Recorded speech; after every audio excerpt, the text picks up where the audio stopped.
love of God! For the love of God! Please! Damn!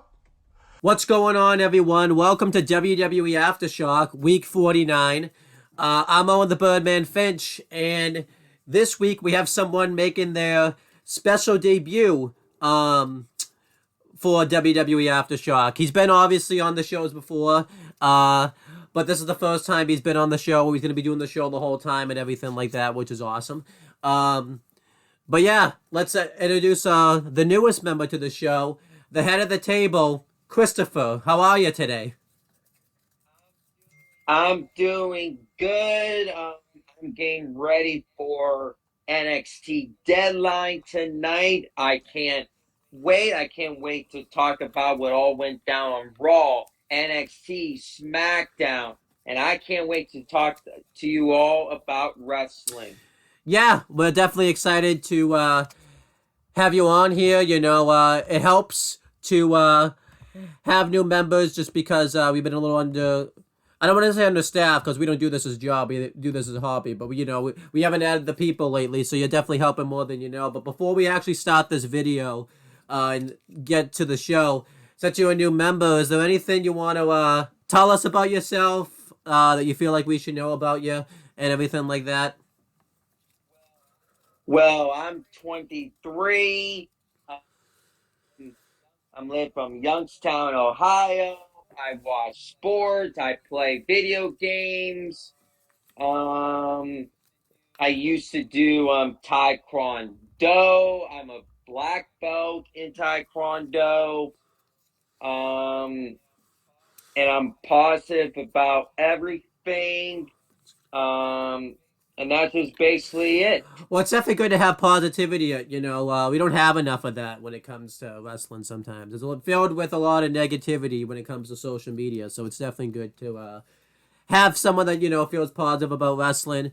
Obviously cool that that you have a black belt and everything like that, just because, that definitely helps with self-defense. And, yeah, obviously good to have, sports, because it's good to have that perspective when it comes to wrestling.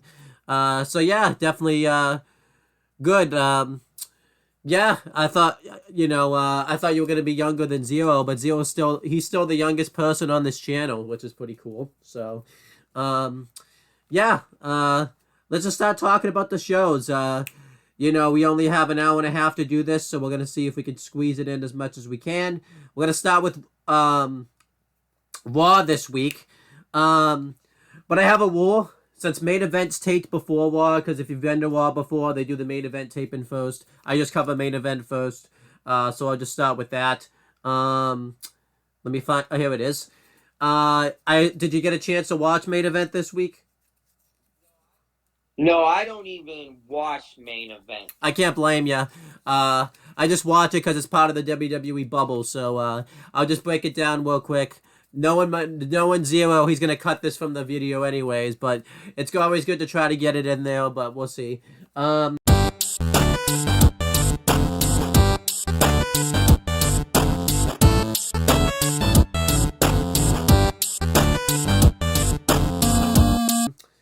But yeah, main event was it aired on December 6th, 2023. We had the commentary team of Wade Barrett and Byron Saxton. We had 2 matches on the show. The first one was an NXT match. It was Gigi Dolan versus Elektra Lopez. I legit don't remember this match. All of a sudden, I just looked at my phone for a little bit, and then all of a sudden I looked up and it was over. I felt like I kind of blacked out a little bit when this match happened, but I don't think I did, but just don't remember anything about it. All I remember is that Gigi Dolan won, but, yeah, it was just how it was. And then we had the main event. It was Javier Bernal versus Apollo Crews. Apollo Crews ended up picking up the win. This hasn't been as good as his past matches he's had with an NXT superstar, but, it wasn't terrible. Main event was pretty average. I'll give it like a C-. Really nothing special to talk about there. Now let's just talk about Raw.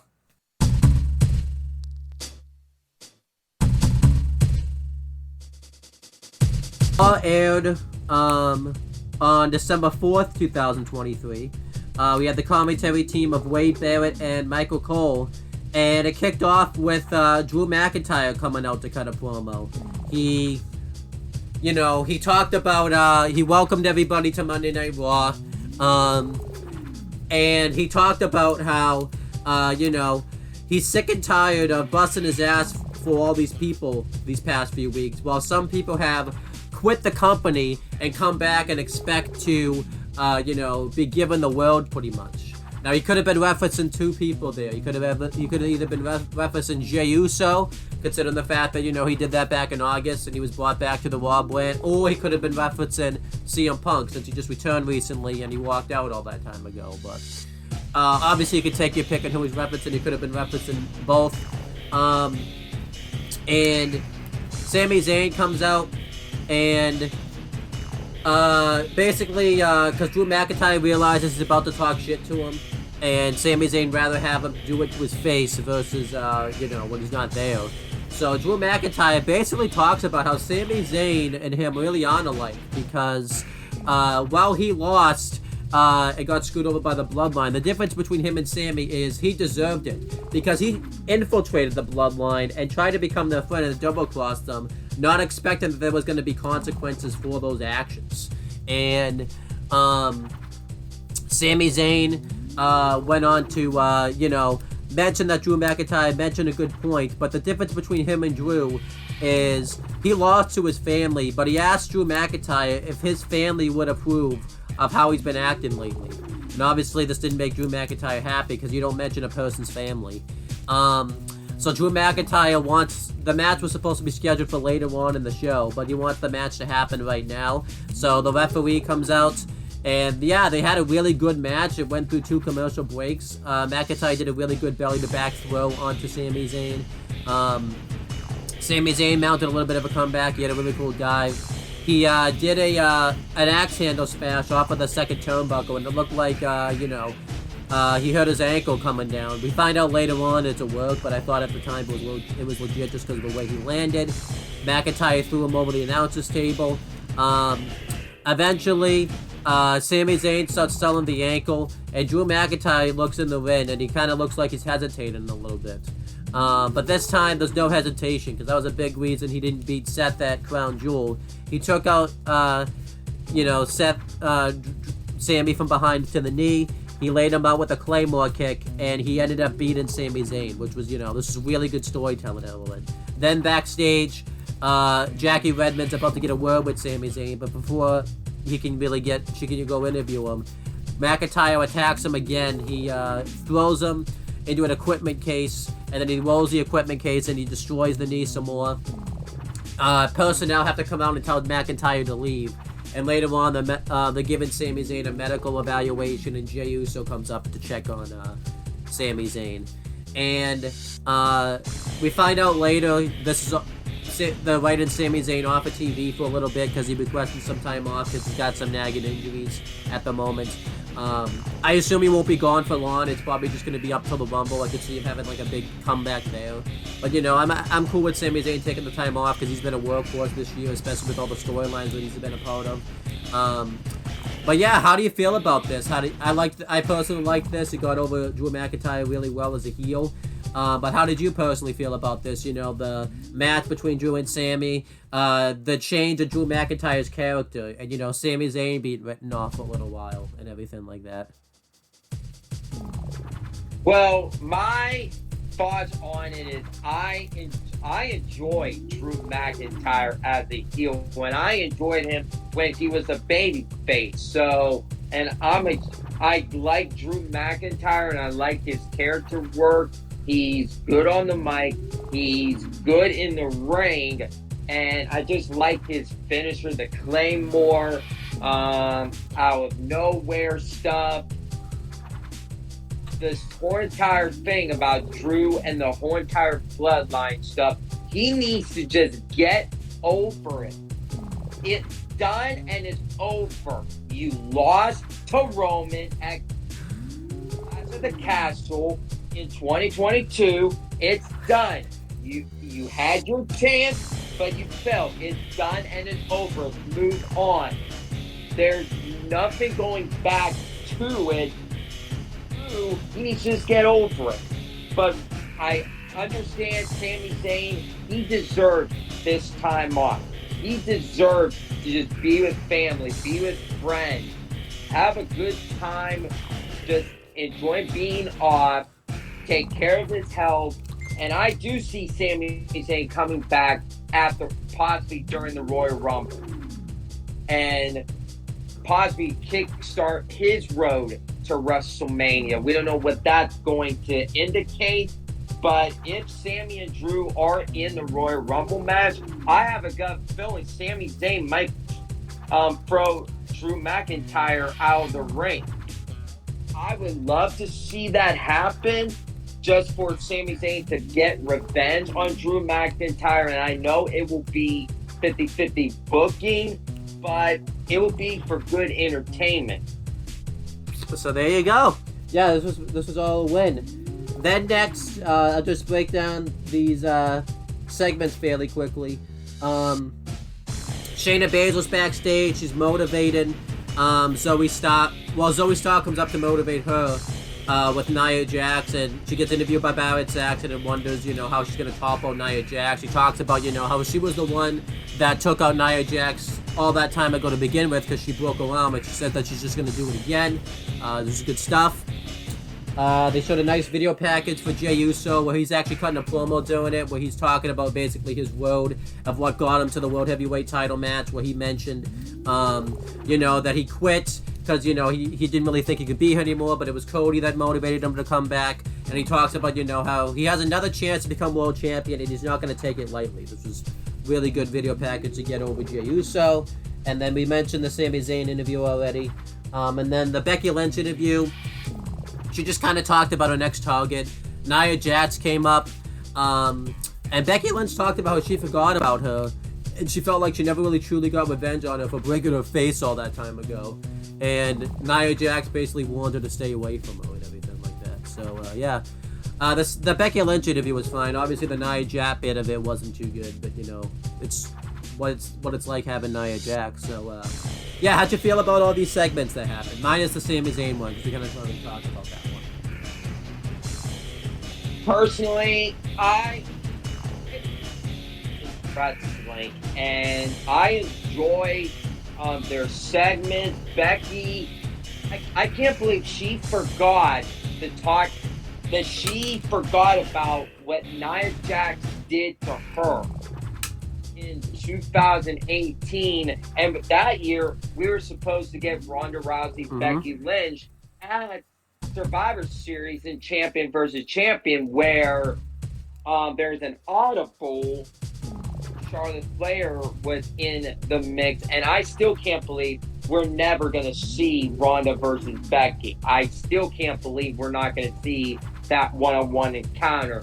But I really enjoy Becky and Nia having this mini feud before maybe Becky going for the Women's World Championship against Rhea Ripley, maybe at the Royal Rumble or WrestleMania or even the Elimination Chamber. We don't know what is going on with that. With Shayna Baszler, Zoe Stark teaming up. enjoy it.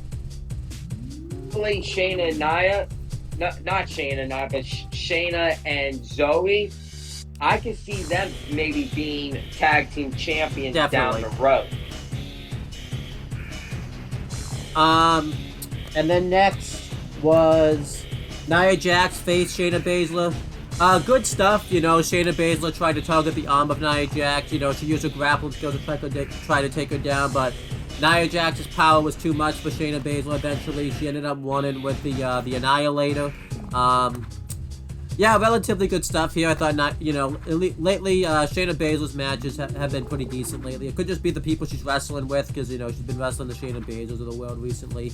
Then afterwards, Becky Lynch comes out, and Nia Jax backs down because she just doesn't want to face her, and that was pretty much it. You know, relatively solid stuff, decent way to progress the storyline. So no issues here. Overall, how'd you feel about this? Personally, the match was good. We all knew Nia Jax was going to get revenge on Shayna Baszler, on what Shayna Baszler did to Nia for taking her out before Nia exit WWE. So there you go. Next, DIY's backstage. And Candice LeRae and Indy Hartwell come up to him and wish them luck in the 2 out of 3 falls match. Imperium come up and talk about, you know, how they need to get this victory because they need to prove to the ring General Walter that they're still a unified unit and they're going to take care of them once and for all. And then Candice LeRae makes fun of them for not being on the same page. And they mock their pose and everything like that. And then when they leave, Marcel Bartel basically tells Fabian Eichner that, you know, he shouldn't mess up. And then Fabian Eichner says, I think the same should go to you. So, you know, they're continuing the kind of the little dissension with Imperium. Obviously, I don't love the dissension. I would rather them stay together. I kind of hope it's just one of those things where they're just fighting amongst each other and nothing really comes of it type of thing. But we'll have to wait and see on that. Overall, relatively fine backstage segment. Nothing really wrong here. Overall, how'd you feel about this?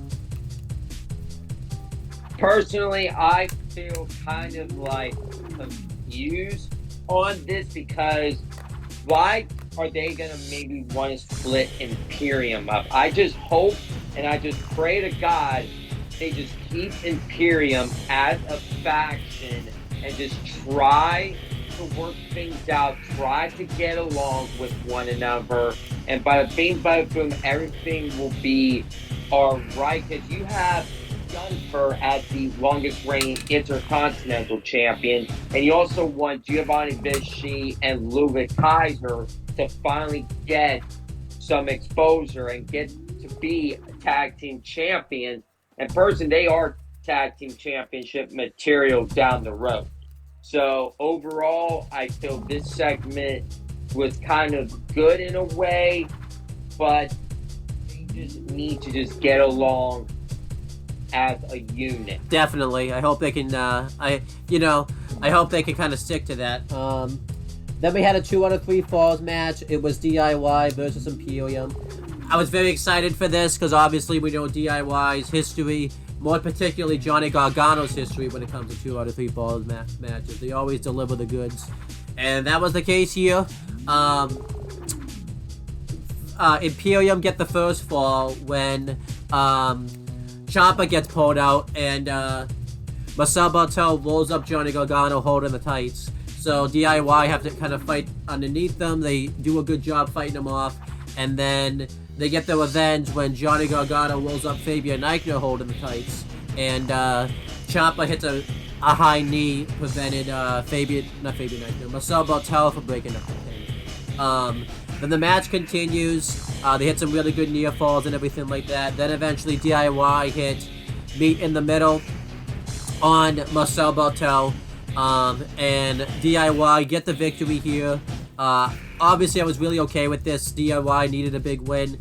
It continues the cracks in Imperium, which is, a decent story to tell.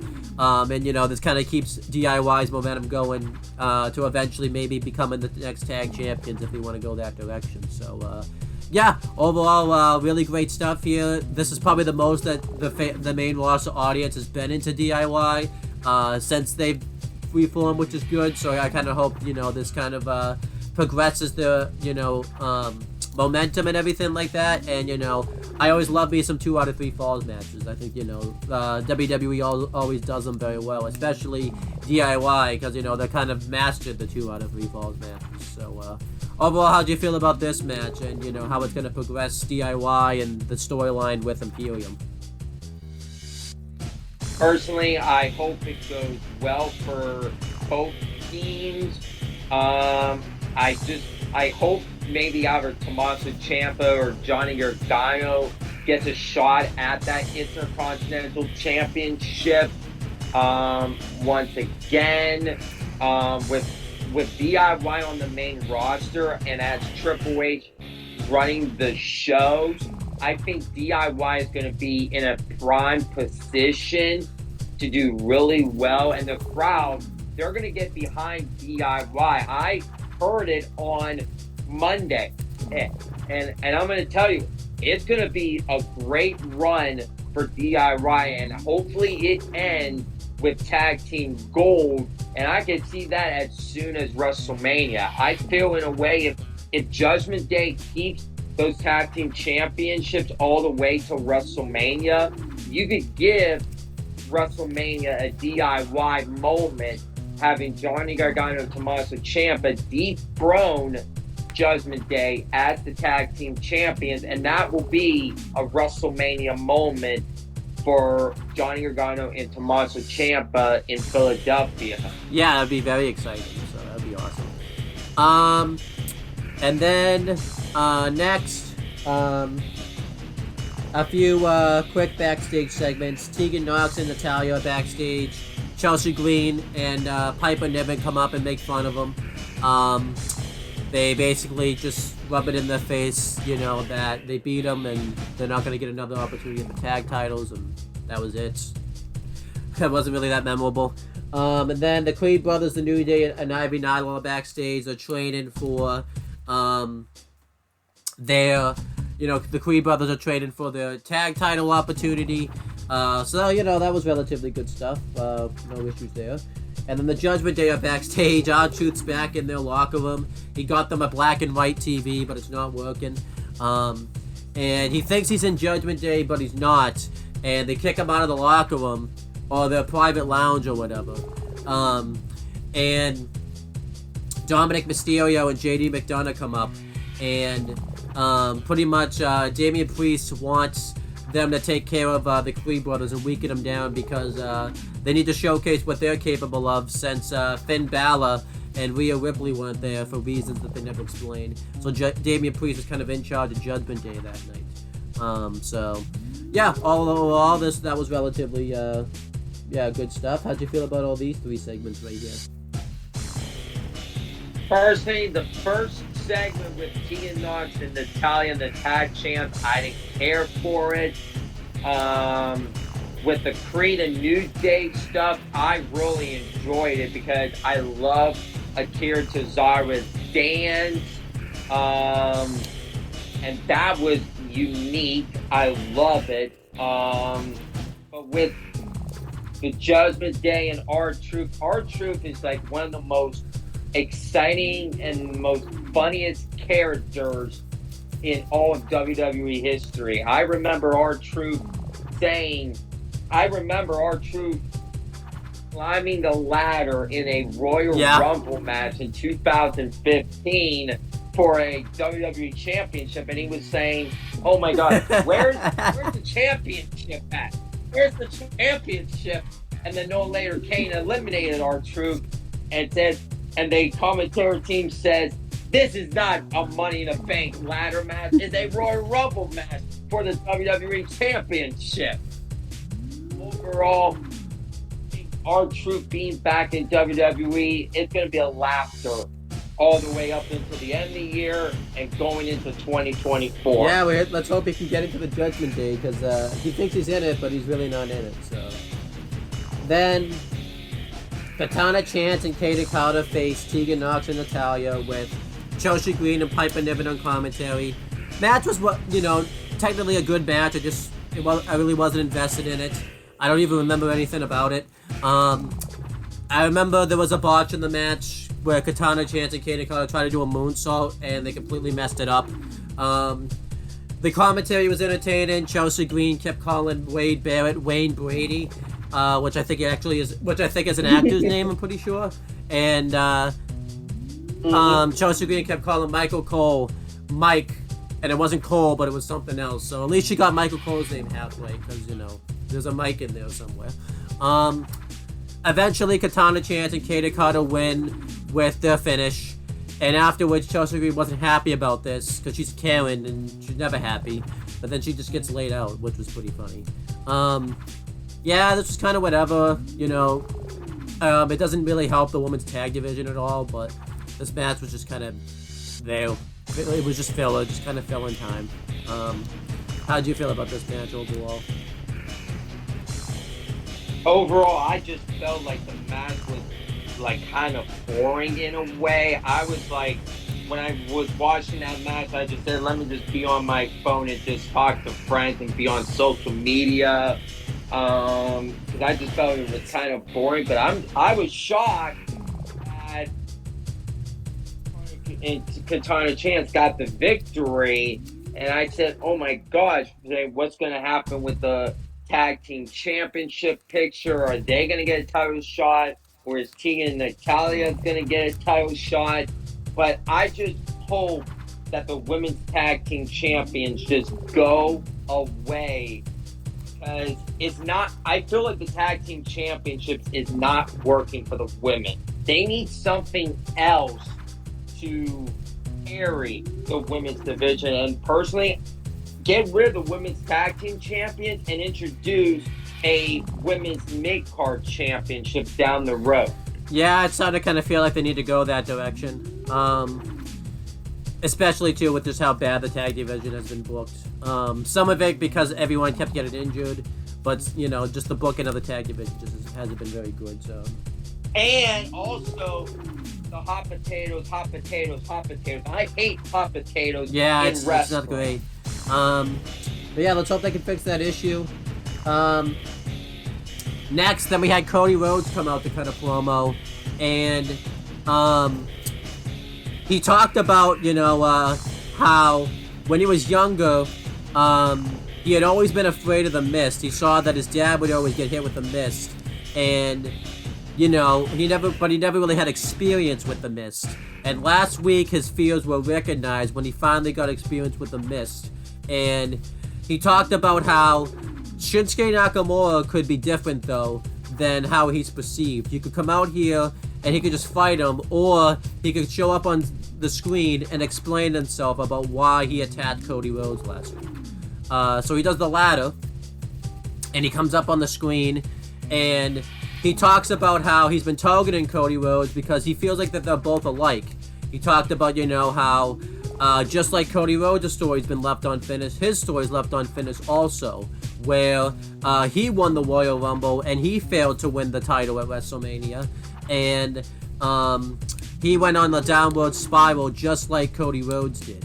And he talked about how he takes offense to Cody Rhodes because he's trying to finish his story while Shinsuke Nakamura never got to finish his story. And he talked about how we're going to have a clash of narratives and we're going to see whose story cancels out the other. And that's it, he just goes off screen and everything like that. And then Cody Rhodes talks about how they're nothing alike because Cody Rhodes never backs down from a fight. He always faces his adversity head on, while Shinsuke Nakamura runs. And he challenges Shinsuke Nakamura to see what he can do. And that was pretty much the end of the segment right there. This was a really good segment. I really have been enjoying the presentation of Shinsuke Nakamura.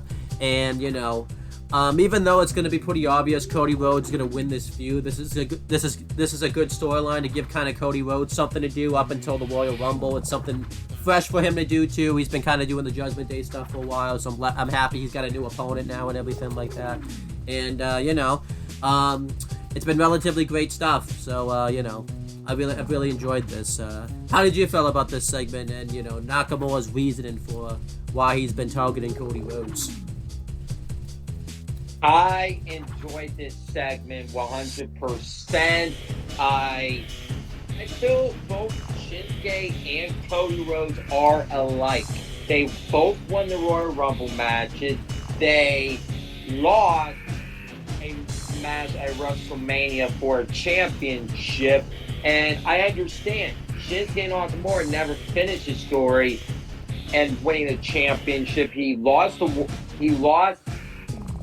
freaking Rollins at Payback and Fastlane for a World Heavyweight Championship. But I do remember Shinsuke Nakamura was a champion. He was an NXT championship, and WWE has not even mentioned that Shinsuke Nakamura won the NXT championship. So they are totally forgetting about that. But he's trying to finish his story going into the Royal Rumble again and winning the Royal Rumble. And personally, a spoiler alert, I don't see Cody Rhodes winning the Royal Rumble. I think they're going to have Cody lose the Rumble, have Cody win maybe the Elimination Chamber in Perth, Australia, to get to Roman Reigns at WrestleMania for the undisputed WWE Universal Championship. So that's where I'm seeing this going with Cody Rhodes. But with this storyline with Cody and Shinsuke, I know Cody is going to win, beat Shinsuke, and the match is going to be great on Monday. Hopefully this match happens, but if Shinsuke finds some maybe strategy to maybe try to get out of the match, maybe they need to build this up even more and give us another date and time for this match to all go down, because I just feel like this was rushed in a way. Yeah, I agree. You know, I kind of hope the match doesn't happen, and they have Shinsuke Nakamura just attack Cody from behind to kind of prevent the match from happening, just because it's a little too soon to have the match. They could still have the match and have Cody win by not definitively and just have Nakamura lay him out, but, you know, then I don't really see the point of continuing the feud. But I think, you know, they should do your idea where Nakamura just beats up Cody Rhodes so the match can't happen. So, but we'll see what happens. Next, a quick segment here. Adam Pearce is backstage. Jey Uso comes up to him and he wants to know what's going on with Sami Zayn. And Adam Pearce says, you know, that, you know, there's still no update. He's still being evaluated. And he tells Jey Uso to focus on his world title match tonight. And Jey Uso said that he's focused. He's never felt like this before. And he said that tonight he's going to win the world championship home. And he leaves. No more yeet, by the way, because there was a trademark issue. WWE couldn't get a trademark, so there's no more yeets anymore. That catchphrase is dead now, unless they can get a trademark. But, yeah, that sucks. But, you know, I don't think he needs the catchphrase. I think he's going to be over without the catchphrase. It just sucks they can't do it anymore. And after this, Walter comes in, and he wants to know his next challenger for the Intercontinental Championship, and him and Adam Pearce talk about it. We never really find out any more to this. We might find out next week what's going on there, but how'd you feel about this little backstage segment? Overall, I thought it was good. Personally, with the Jey Uso not using the yeet thing, I feel it's going to be good for him. If they get the trademark back, then if he's able to use it, he could use it, and everybody's going to say yeet, yeet, yeet. And the crowd, they are still saying yeet, and I feel they will always saying it for Jey Uso. And personally, with Gunther's next challenger for the Intercontinental Championship, that is a toughie, because I just have a gut feeling they're going to continue the Miz and Gunther feud. Yeah. I just have a gut feeling they're going to continue that.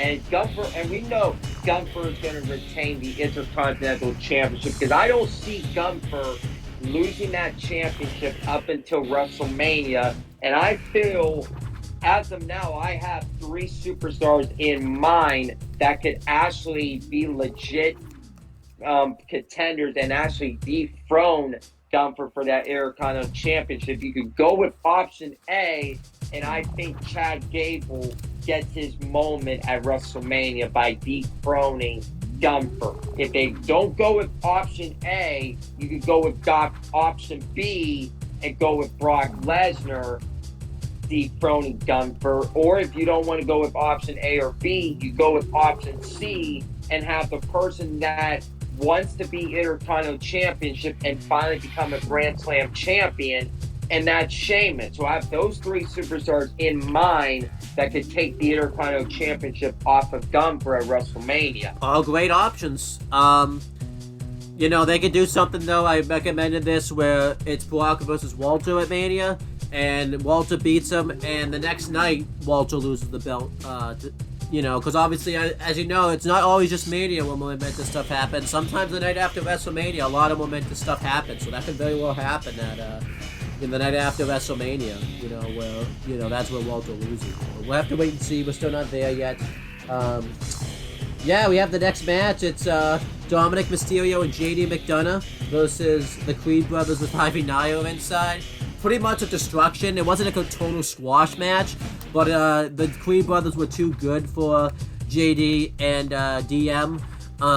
R-Truth comes out to watch the match and root on what he thinks are Judgment Day members. He's got like a t-shirt on and everything like that.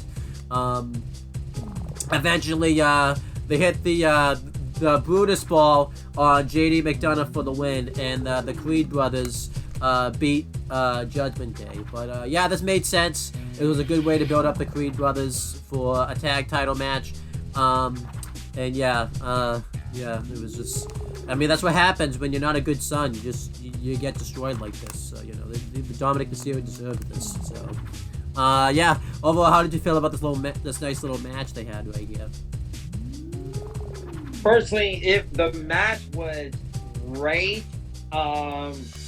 I'm a fan of the Creed brothers, and I'm also a fan of Dominic and JD McDonough. Personally, I'm a fan of everybody in wrestling, and I love it to death. But with this, the Creed brothers, they have a bright future ahead of them. And if they do become tag team champions, oh my God, that will be a moment, because they haven't even made a whole entire year on the main roster yet. They just came up like a couple of weeks ago. And with them already gaining a tag team championship opportunity, that is huge for the Creed brothers. And because they came down for NXT, and now with Triple H at the head of creative running the shows, the Creed brothers, they are going to go top tier tag team, and they could be the best tag team of the next generation to come. And I feel the Creed brothers, they're going to have a bright future ahead in years to come. Definitely. Next, Seth Rollins is backstage. He's gearing up for his World Heavyweight Championship match. And Adam Pearce comes up and he mentions to Seth Rollins that he doesn't want Seth to hear from anybody else that CM Punk's going to be on Raw next week, and he's going to try to sign him to an exclusive Raw contract. And obviously Seth's not happy about this, but he says you're trying to do what's best for the Raw brand. I understand that, and he just wants to focus on his world title match right now. Jey Uso comes up to him and he talks about he thanks Seth Rollins for reaching out to him and giving him a world title shot, but he said that this is going to be the biggest fight of his life. They act like they're all buddy, and then Seth immediately changes tone and tells Jey that he's going to stomp his face in, and Jey says, well, if it's going to be like that, I'm going to super cake your face off. And they do a little bit of a fist bump, and but you can kind of tell there was like some intensity there and everything like that. This was a really good segment here. I really enjoyed the back and forth between Jey Uso and Seth Rollins. It was really good. Overall, how did you feel about this nice little backstage segment they had here? Personally, it was fun, and I understand that with the whole entire with CM Punk coming back to WWE, I enjoyed CM Punk returning back to WWE. He feels right at home. He feels right at ease with everything. and everybody welcomes CM Punk back to WWE except for Seth Rollins. Seth and CM Punk had this, like, bad omen with one another, and it's going to be good for entertainment, to say the least. But I feel in a way with CM Punk and Seth, I feel in a way we're leaning towards that match happening at WrestleMania for the World Heavyweight Championship. And if CM Punk beats Seth, then I think Seth has to do the honors, give the World Champion to CM Punk, and finally welcome him back to WWE to finally say, you guys are going to get along and everything is going to be all right. But with Jey Uso and Seth, I feel that was a good way to get the crowd into the match, and that is that. And then we had the main event. It was Seth Rollins defending the World Heavyweight Championship against Jey Uso. Really great match right here. Very back and forth. Both these guys really brought the house down. Eventually, Seth does beat him with the stomp. After just a hellacious match. Afterwards, they give each other a fist bump, kind of showing that they still have that respect for each other. And then following this, Drew McIntyre comes up out of nowhere, and he lays out Jey Uso with a Claymore kick. He attacks Seth Rollins, he throws him into the barricade and over the timekeeper's area. And then he tears apart the announce table, and he hits like a falcon arrow onto Jey Uso through the announcer's table, completely laying him out. I'm really enjoying, obviously, the character progression of Drew McIntyre.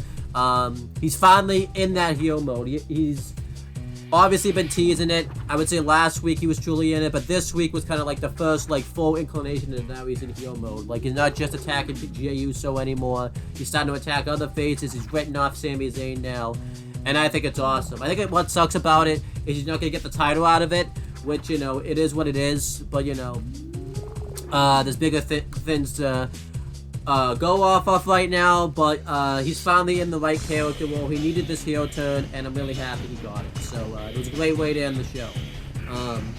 How did you feel about this world title match and the post-match attack of Drew McIntyre? Now he's finally fully in heel mode. Well, with Seth and Jey, they put on a banger of a match with one another. I enjoyed the World Heavyweight Championship match. It sucked for main event Jey Uso to lose another championship match. And he lost to Roman at SummerSlam, and now he lost to Seth for the World Heavyweight Championship. Two former members of the Shield and Jey Uso lost to both of them for a championship match. And personally, I hope Jey Uso does win a championship, maybe in 2024. I do see that happening for Jey Uso. I would love for him to get a singles championship and finally get that moment to shine in the spotlight. With Drew McIntyre being a full-blown heel, he's in the right character. I don't think he would gain over as a babyface as much, but with him being a heel, it's gonna work very well for Drew McIntyre as a heel, and he still won Seth freaking Rollins for the World Heavyweight Championship. And I do believe we are gonna go down that road, and I feel like in a way we're gonna get Seth and Drew at the Royal Rumble for the World Heavyweight Championship on Saturday, January 27th in St. Petersburg, Florida, in Tampa Bay. So there you go. And that was Raw. Great show right here. It was truly great. Really great, storyline progression, great matches. I'm going to give it like a B+. Not quite an A show, but very close to it. I think this Raw really delivered, I feel like, too, I usually cease my expectations when it comes to Raws in December, because usually it's been that low, but I still feel, the return to CM Punk and everything like that's really helped out this show, and they're still doing some really great storyline progression. So yeah, give Raw a B+. What would you give Raw as a letter grade? I mean, whatever you do, if you do numbers, you do letters. If you do like weird letter grades like Zero does sometimes, you can do whatever you want. What would you give Raw as like a rating, a grade? I'm gonna give this show like a 7 out of 10. And then yeah, let's move on.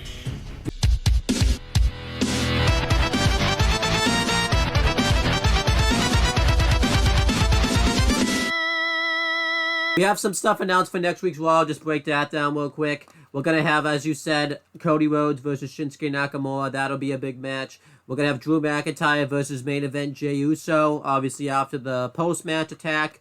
I kind of hope they do a stipulation in this match because I, feel like it's kind of warranted for it now, but it doesn't look like that's going to happen at the moment.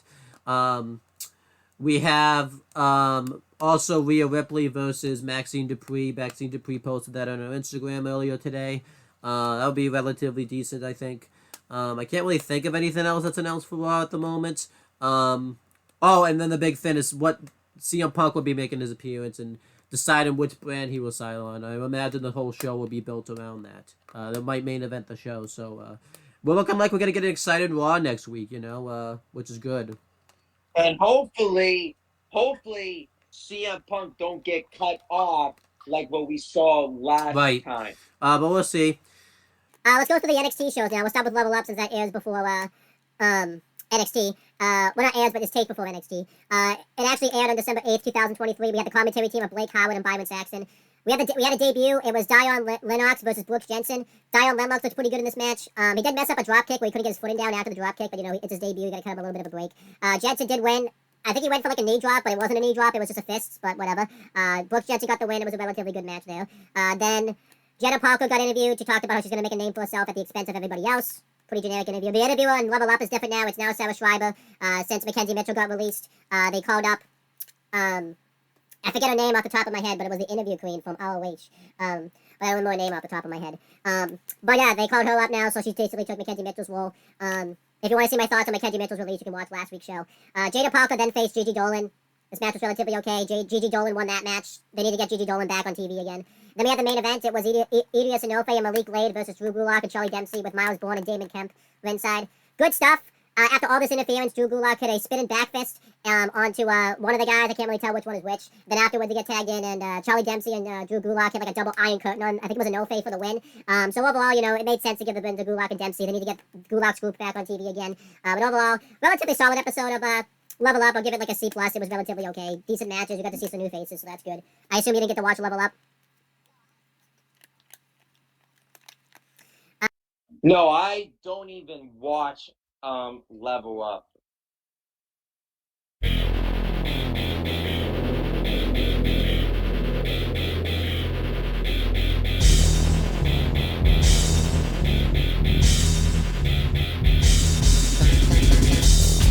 So let's go through NXT. That took place on December 5th, 2023. We had the commentary team of Booker T and Vic Joseph, my favorite commentary team of all time. Obviously, since I don't know if you watch the show week to week, I'm being sarcastic there. It's my least favorite commentary team for one person. I watch NXT every single week. But yeah, it kicked off with a last chance match in the Women's Iron Survivor Challenge. It was between Kiana James, Roxanne Perez, Fallon Henley, and I'm missing somebody. Roxanne Perez? I said Roxanne Perez, Kiana James, Fallon Henley. I have to go through the people that had qualifying matches. Because I remember Kiana James was the only heel in the match, so let me think, because Last Legend beat it's Thea Hale. That was the other person. This was a good four-way, very back and forth. The whole match, Kiana James and Roxanne Perez were too focused in taking each other out because of the big feud they got going on. Eventually, they both took each other out by planting each other through the announcer's table. And then Fallon Henley beat Thea Hale with the Shining Wizard. and Fallon Henley qualified for the Iron Survivor Challenge. During the match, Lyra Valkyria was watching it backstage, and you could see behind her, like creeping behind the door, was Tatum Paxley, because they're trying to set something up there. I'm not exactly sure what. I don't really care. But they're setting something up. Overall, really good four-way. Obviously, I would have preferred Thea Hale and Roxanne Perez win this match. But, you know, with the storylines they have going on, it just was never going to happen. So, you know, Fallon Henley won. I'm relatively alright with it, but, you know, I think I would have preferred either Roxanne Perez or Thea Hale. But, yeah. Overall, it was a really good four-way. How'd you feel about this four-way? Were you fine with who qualified for the Iron Survivor Challenge? Well, I feel this match was good.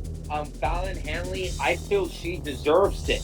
She's been overshadowed for a very long time, and it's time for her to branch out on her own to see what she could do.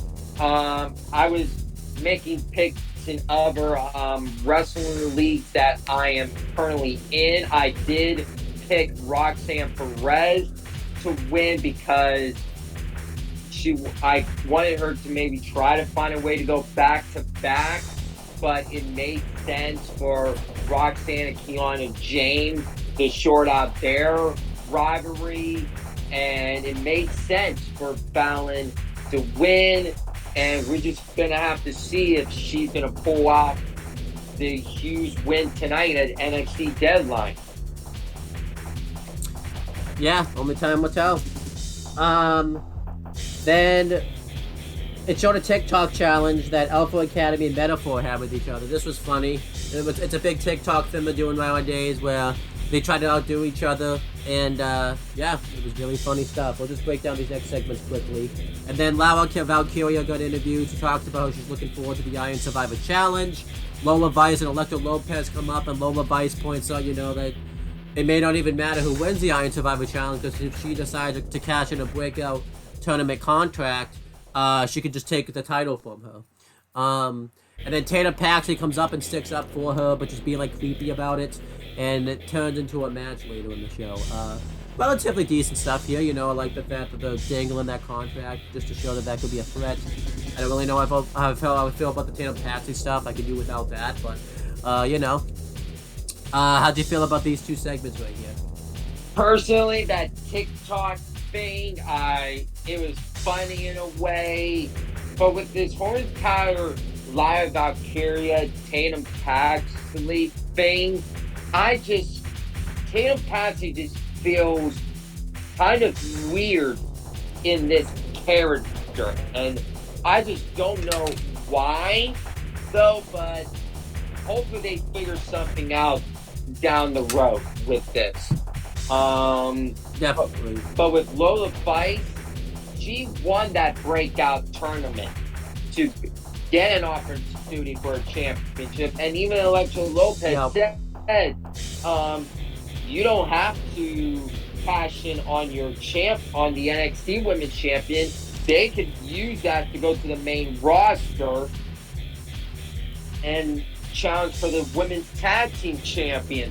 So there's a lot of possibilities, but I personally believe Lola Vice is going to cash in on the NXT Women's Championship. I just have a gut feeling we're possibly going to see that happen. I don't see it happening tonight. I do see it being happening maybe at New Year's Eve if they're going to make that a TV special for their NXT first special of 2024. And that's when we're possibly going to see Lola Vice and Lyra Valkyria for the NXT Women's Championship. There you go. Let's see if that happens. We had other things. We have a sad segment. Wesley does a promo. You knew something was going on because it showed him backstage before this where he was on a cane. And it's like, ooh, okay, this doesn't look good. He comes out. He talks about how much passion he has for the NXT brand. And, you know, how he really wanted to destroy Dominic Mysterio. However, he reveals that is not the case anymore. He needs back surgery. We do find out later in the show that he's going to be out 8 to 10 months, which is just, yeah, really sad, you know. Back surgery obviously is no joke, you know. Randy Orton was gone for 18 months with back surgery, so, you know, it's no joke. And, yeah, Dominic Mysterio comes out, he rubs salt in the wounds, talking about, you know, how he can't handle carrying the NXT brand because his back's hurting trying to carry the brand, and he talks about how happy he is that he doesn't have to defend his title now. He talks about how now he has a night off to just get some chicken fingers and hang out with mommy. But Wesley revealed that that's not the case because you're still going to have a title match, and Rey Mysterio comes up on the screen, and he reveals that he's going to be in his corner for the future of Lucha Libre, which is Dragon Lee. They're going to go back to that feud again. Dragon Lee comes out, he attacks Dominic Mysterio, and he sends him packing. And, yeah, really good segment here. It's a sad segment, I should say, though. But as good as it is, you know, I feel bad for Wesley. You can just see the passion he had in his eyes. He was tearing up about the fact that, you know, he's going to be gone for so long. Because I think he was going to win the belt, you know, had he been in the match. But, you know, we're getting Dragon Lee versus Dominic Mysterio again. I thought NXT had to book around it pretty well. So, overall, this was relatively good segment. It's just a sad segment. So, yeah. How did you feel about this segment overall? Personally, the fact that Wesley's going to be out. Personally, overall, it was a sad segment, but it was a good segment when it was getting closer to the end of this entire segment. But I feel bad for Wesley. He just came back and he fought 3 former NXT North American championships to get an opportunity to face Dom tonight for that North American championship. But when we find out he needs to go get back surgery, I just felt sad to my heart for Wesley. I know it sucks that he's going to be out that long, but hopefully when he gets back, he returns to NXT and he could be the NXT North American Championship again. I do kind of see that taking place, Wesley going back and get his North American Championship back, and maybe 2025 we'll see him on the main roster.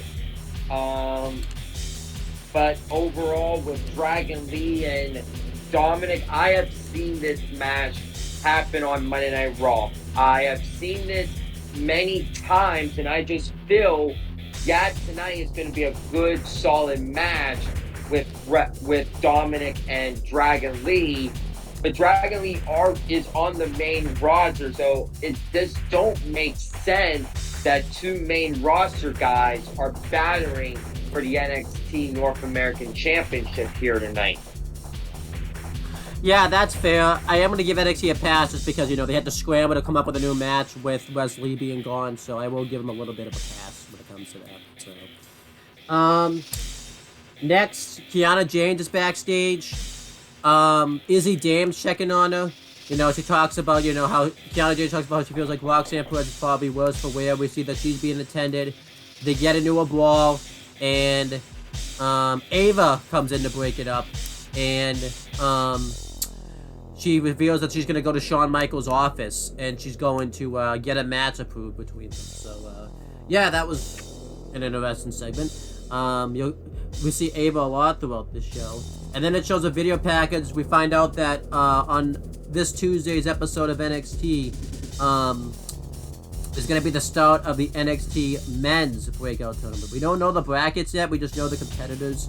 The competitors are Wiley Osborne, Kenu Carter, Tavion Heights, Dion Lennox, Luca Cusafino, Miles Bourne, Trey Bearhill, and Oba Femi. Relatively good class of competitors that are going to be in this tournament. You know, obviously the ones that I think will have the best showing in the tournament are going to be Wiley Osborne, Tavion Heights, Miles Bourne, since we've seen him a lot recently, and, you know, considering how good his performance ended up being on Level Up recently, he probably Dion Lennox. So, you know, I'm looking forward to the breakout tournament for the male side of things. So, yeah, it would be relatively exciting stuff. How'd you feel about these two segments right here? I feel it was really nice.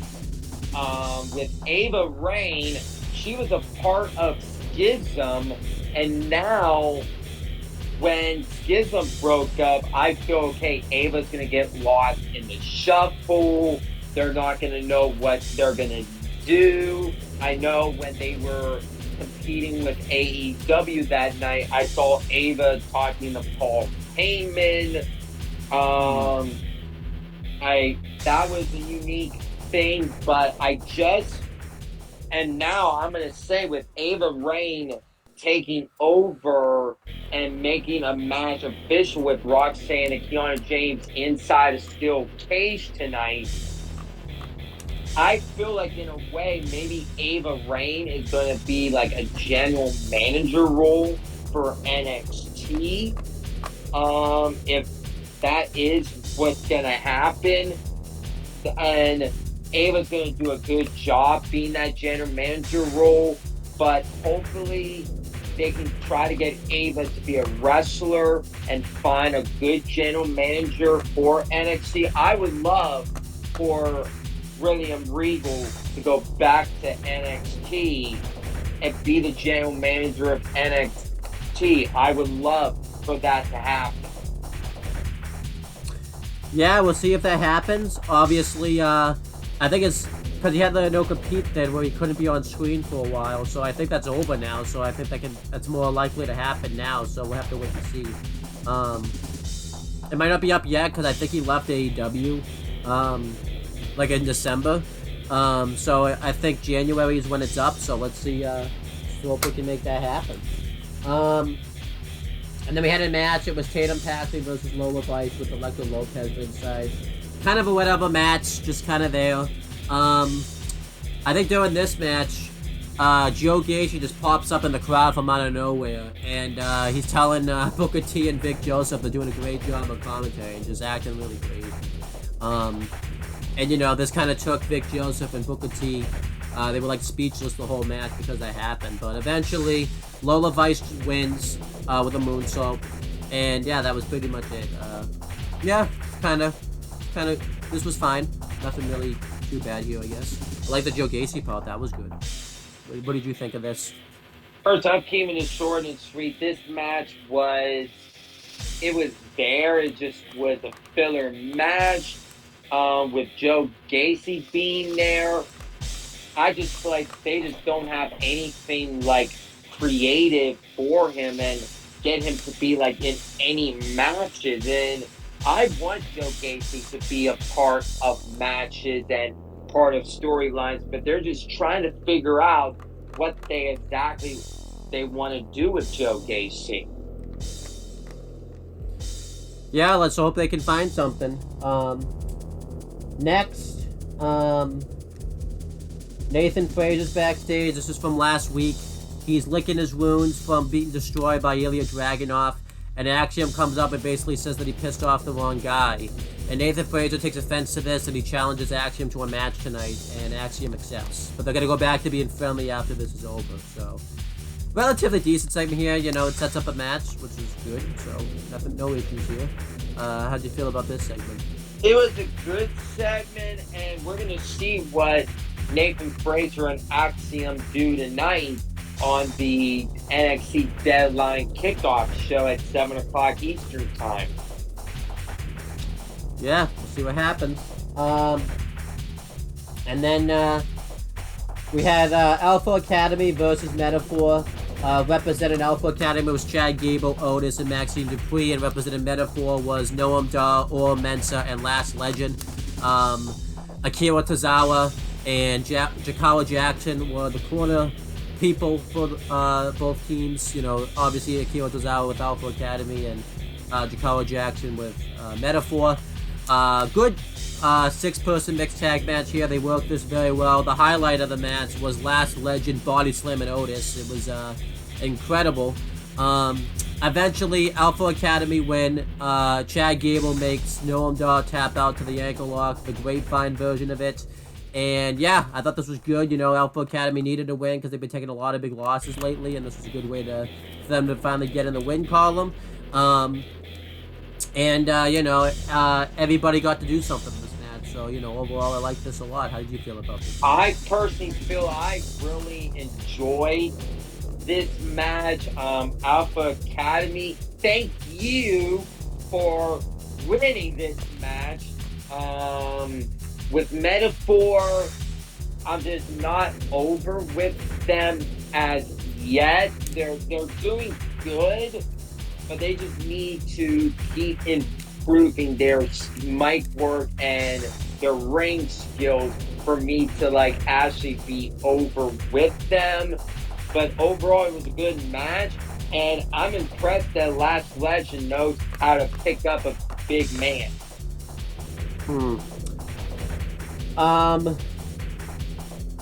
Yeah. Then Trick Williams and Carmelo Hayes backstage. This is from a few weeks ago. This is from NXT Anonymous. We find out they were working out strategy for their Fatal 4-Way match coming up, where they agreed they were going to take out the big opponents, and then they would fight it out to see who would become #1 contender. But then when Trick Williams walks off, we see that Carmelo Hayes sends a text message to someone we don't know. But, you know, this is a tie-in because obviously, as we saw from the week before, Lexis Kin attacked Trick Williams, and, you know, we're meant to think that, you know, Carmelo Hayes and Lexis Kin are working together, since, you know, Carmelo Hayes happened to be texting someone right before the Lexis Kin bit happened. So, you know, I like how we're getting all this tie-in here. I'm really enjoying the storyline between Carmelo Hayes and Trick Williams. So, yeah, this is all really good stuff. How did you feel about this and kind of like, you know, this little winkle they threw into the storyline right here?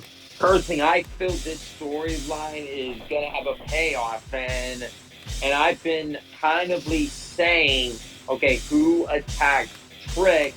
I just have a gut feeling. It's obvious. It's Carmelo Hayes. Carmelo is the one that attacked Trick Williams this whole entire time, because I feel like in a way Carmelo is jealous of Trick Williams gain the spotlight, gain all the star, the glamour, and that was supposed to be all Carmelo Hayes. It wasn't all going to be about Trick Williams. I think Carmelo wants to be in the spotlight again, and I think Carmelo is going to go heel, and eventually we're going to see Trick and Carmelo face off one another.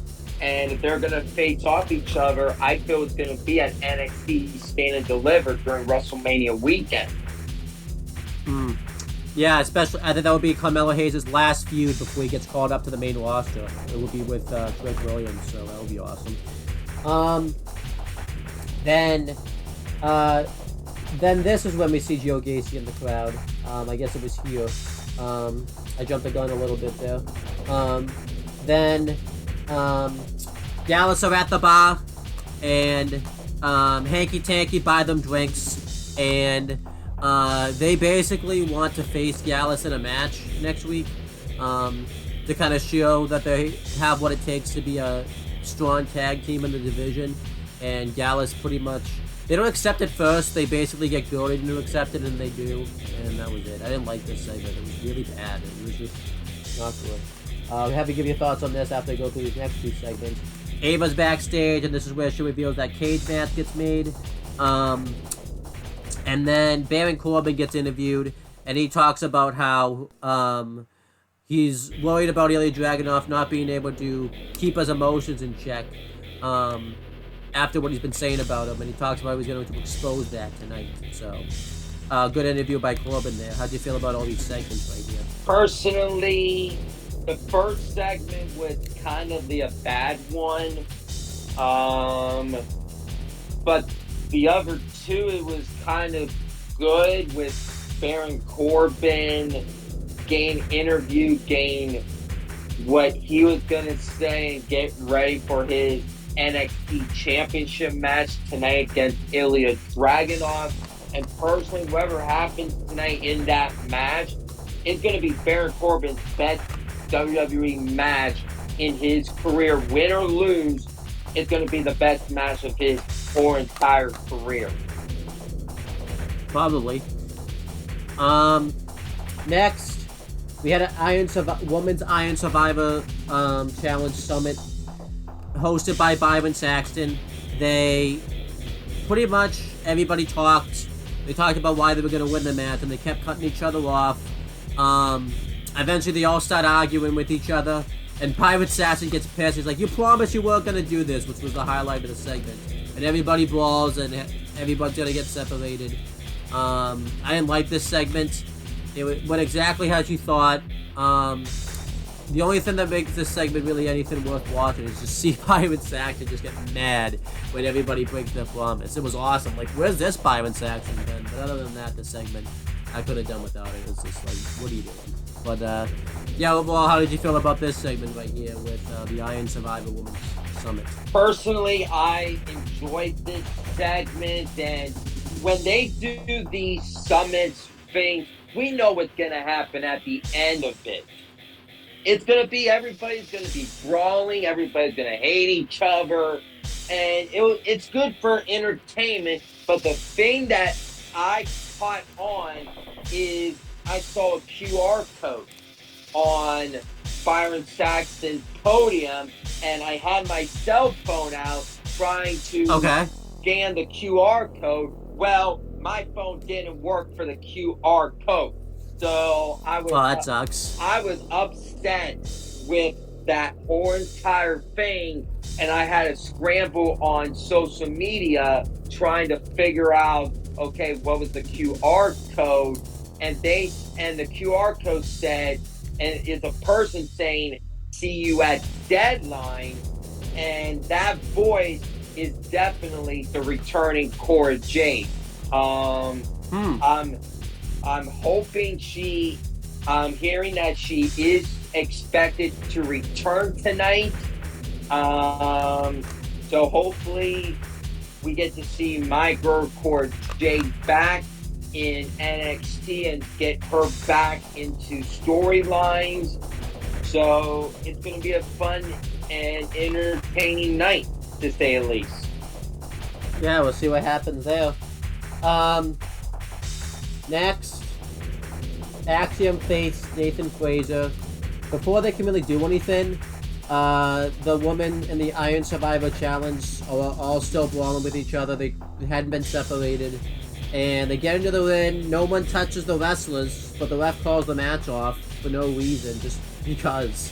And, Axiom and Nathan Fraser are just kind of standing around wondering what to do.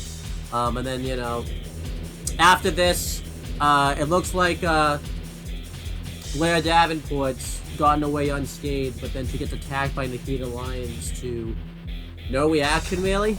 And then, that was it.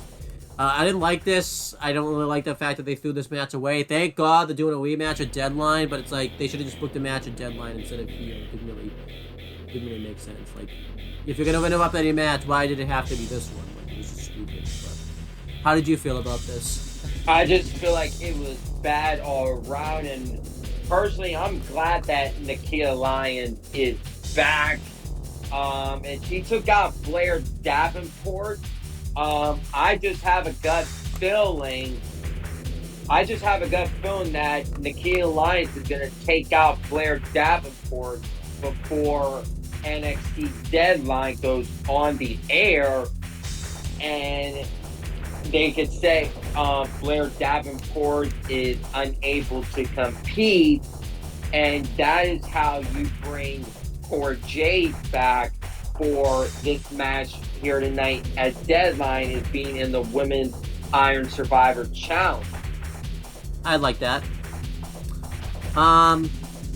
Then Chase Hughes speaks to the student body. He holds an assembly talking about what's going on. He pretty much says, that he owes a lot of money to people, and basically classes have to cease until this investigation, until he pays it all off and everything like that. Everybody's upset about this, obviously, just because, some of them have already signed up for classes and the financial aid is going to be shut down now and everything like that. So they're not happy about this. So they recommend ideas to go along to try to help, raise the money so Andre Chase can pay off the gambling issues and everything like that. We find out that he also took out like a loan and he's in debt. And, I think it's pretty obvious he used the family as loan sharks, because we see during this segment that the woman that's been aligned lately with the family was there. So, it was kind of obvious that was the case. And Duke Hudson says, that he'll do anything except sell his trophy.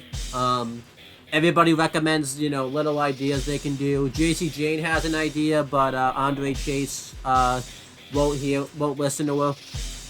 And then eventually Riley Osborne's now a student there. I don't know if he's been there all along, but now he is. And he recommends an idea, and Thea Hale seems interested in him, like she has a crush on him, because she couldn't really hear anybody, and eventually JC Jane has to throw like a roll of paper in her face to kind of get her attention, and then everyone kind of feels like more empowered that there's ways to get out of this, but everybody knows how I feel about this. Ever since Chase U got over at Vengeance Day, it seems like Shawn Michaels has been destined to try to break up this tag team, and yeah, I'm just kind of sick of this. I don't know why Chase U just can't seem to get on the same page or whatever. I don't like the storyline, and I just want Chase U to just to do what they were doing. They helped to get over, but they just can't seem to do that. So, yeah, how'd you feel about this segment overall? Personally, I feel like Andre Chase needs to pay off whether he was going to pay off, try to help the Chase U still able to run like classes. And personally, I cannot believe this is actually a school. I wish they could just shut it all down in a way, but I just have a gut feeling Chase U, they've been on a high since Vengeance Day, and now we're seeing them go from their highest of highs now to their lowest of lows.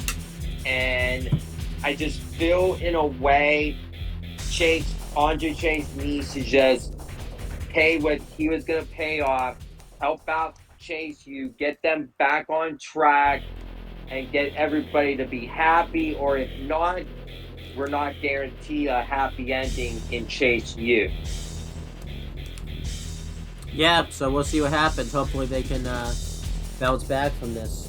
Then Carmella Hayes is backstage, and Trick Williams wants to know what, that video was all about. And Carmella Hayes says that he'll explain himself later. He just wants to focus on the Iron Survivor Challenge. But Trick Williams wants an answer now, but Carmella Hayes doesn't give him. Then we have Alexis Kin promo, and he talks about, how not everything is what they seem. And he says that, he's not going to interfere in the Last Chance Iron Survivor Challenge, because he's not going to do that to his buddy Carmelo Hayes. He says, that he wants to make magic with him and everything like that. And, he says that everything's going to be revealed sooner than you think. So, overall, these were two good segments here. How'd you feel about these segments right here? Personally, I'm very interested in this whole entire storyline on who attacked Trick, and I'm still gonna repeat what I said. It's Carmelo, and I picked up on something Trick and Carmelo said. Trick said to Carmelo, "You open the show, I close the show." And I just said, oh my gosh, Carmelo usually closes the show and Trick opens the show. Now the table has been reversed. That is kind of interesting right there, and we're going to see if Trick is able to win his Iron Survivor Challenge tonight, and we're going to see what Carmelo and Lexis King put up tonight when they square off at Deadline. Yeah, so it'll be interesting to see what happens. Then we had the last chance match for the men's Iron Survivor Challenge. It's Tyler Bate versus Eddie Thorpe versus Carmelo Hayes versus Joe Coffey. This is great Iron Survivor Challenge. Very back and forth. Reminded me of the NXT Black and Gold days, which was awesome. Eventually, Tyler Bate hits the Tyler Driver 97 on, surprisingly, Carmelo Hayes to get the win, which was a surprise. He qualifies for the Iron Survivor Challenge.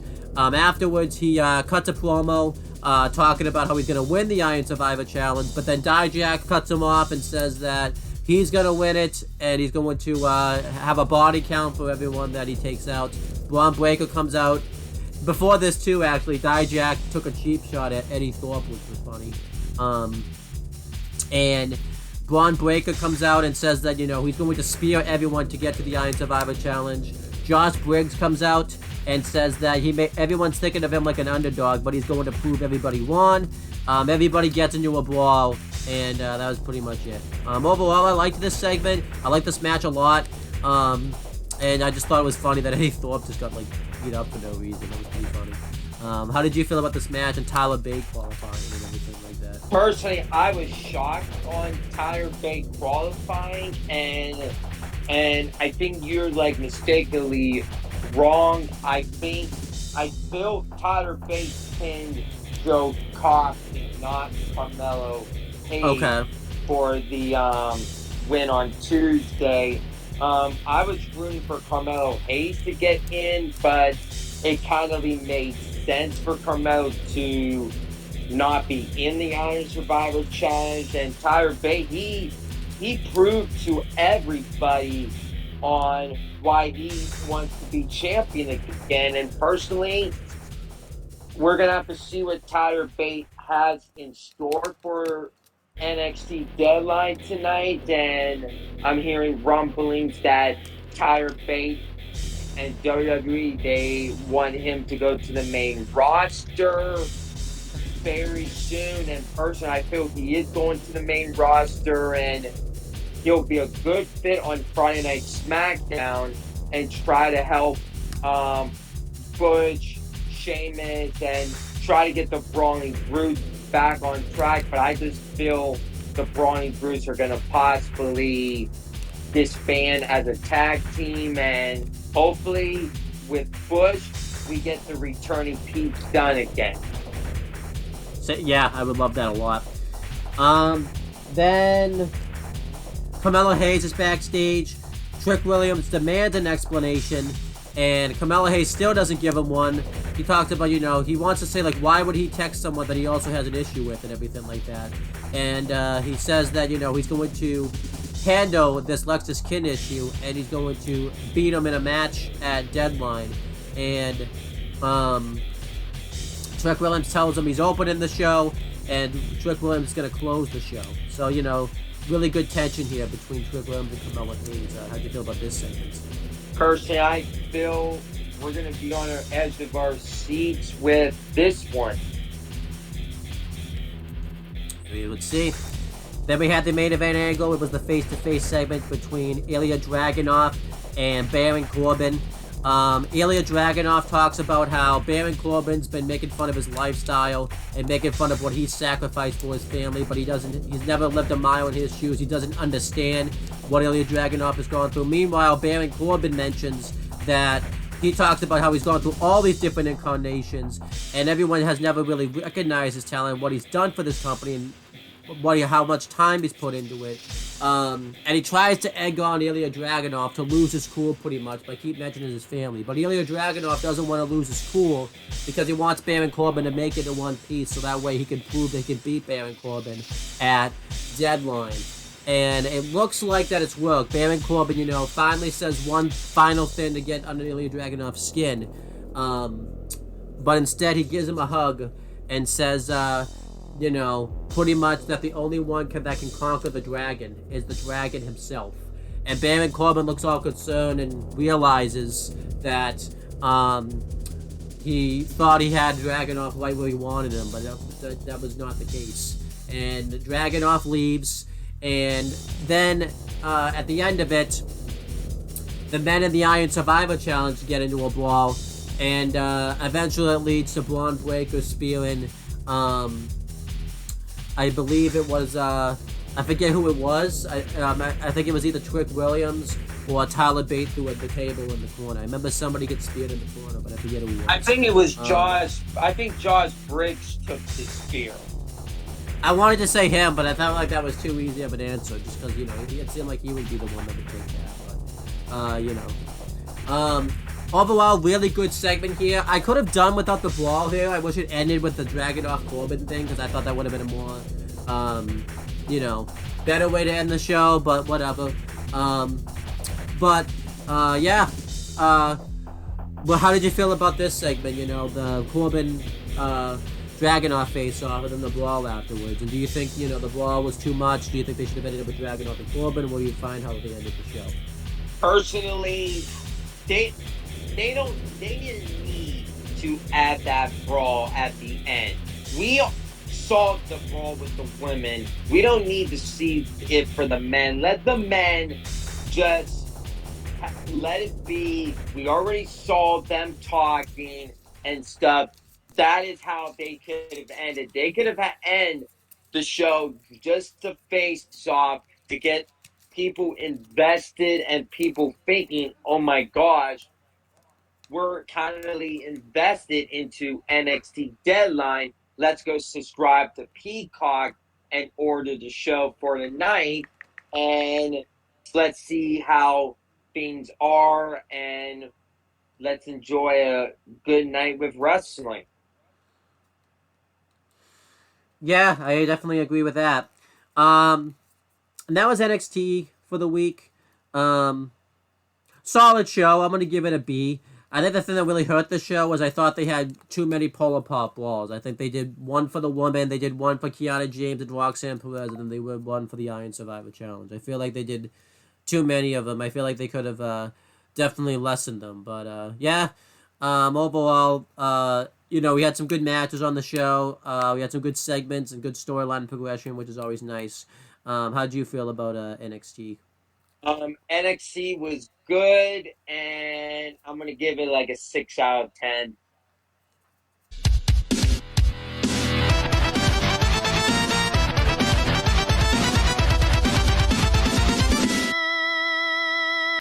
There you go. Before we cover SmackDown and the bump, let's do our predictions for NXT Deadline. We looking like a very excited show tonight. We got 7 matches announced, one of them on the pre-show. Let's just start doing predictions. We have Axiom versus Nathan Frazier. This is the match on the pre-show. Who do you think will win this match? It's going to be a good match. As of now, I got Nathan Frazier for the win. And I agree with that. I think he got his ass kicked a couple weeks ago. They need to get him back on track. So I think Nathan Frazier will get the win. And we have an interesting match, which might open the show. We have Carmelo Hayes versus Lexis Kin. What do you think is taking that one? It's going to be a good, solid match with one of these two. I'm going to go off with the limb, and I'm going to say Lexis King for the win. Yeah, I agree. I think he's very new to the roster right now. They can find a way to continue the storyline too. I agree. I think they're going to give it to Lexis Kin. Then we have the steel cage match. We have Roxanne Perez versus Kiana James. I don't know why they continued this feud, but they did. Who do you think's winning this match? As of now, I'm going to go with, I feel in a way, Roxanne Perez. She has done it all in NXT. It's time for her to go to the main roster and see what the prodigy can do. I know with Roxanne Perez and all of these NXT making moments, she had a good match at bench. I think it was Great American Bash. She is violent in a way, but I feel Kiana James needs this win the most, and I feel in a way, I think Cora Jade is going to come back into this match to help Kiana James out and defeat Roxanne Perez. I'm going to go the opposite. I think Roxanne Perez is going to spend a little longer in NXT. She might get caught up by the Rumble after WrestleMania. And I think Roxanne Perez will win this to kind of get her back on track again. So I'm going to go with Roxanne Perez. Especially because it's a cage match. You know, NXT is usually pretty good about not having people interfere in a cage match. So I think that's going to happen here. Then we have the NXT North American title match. Dirty Dominic Mysterio with Rhea Ripley in his corner versus Dragon Lee with Rey Mysterio in his corner. Yeah, who do you got here? It's gonna be a fun match. I feel this is gonna steal the show tonight. Overall, I see Dirty Dom Mysterio retain the North American Championship.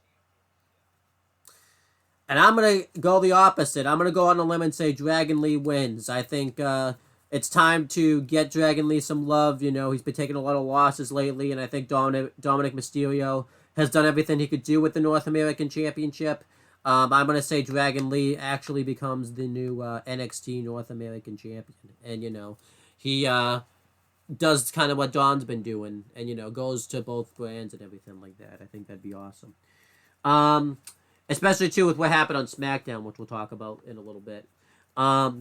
Then we have the first of two Iron Survivor challenges. It's the Women's Iron Survivor Challenge to determine the number one contender for the NXT Women's Championship. We have Tiffany Stratton versus Last Legend versus Blair Davenport versus Kalani Jordan versus Fallon Henley. Yeah, this is kind of a tough one. I'm not too excited about this match. I feel like the talent in this match could be a little better, but overall, who do you have become a number one contender for the NXT Women's Championship? Person, this is a tough one to call. I don't see Kiana Jordan winning. I don't see Last Legend winning. Tiffany Stratton, she's a former women's champion, so why would you give it to a former champion? I just feel in a way it's either Blair or Fallon Henley. But if for some reason, if they take Blair Davenport out and Cora Jade replaces her, I just have a gut feeling that might happen and Cora Jade is going to be the one to win because Cora Jade, she deserves to be the NXT Women's Champion.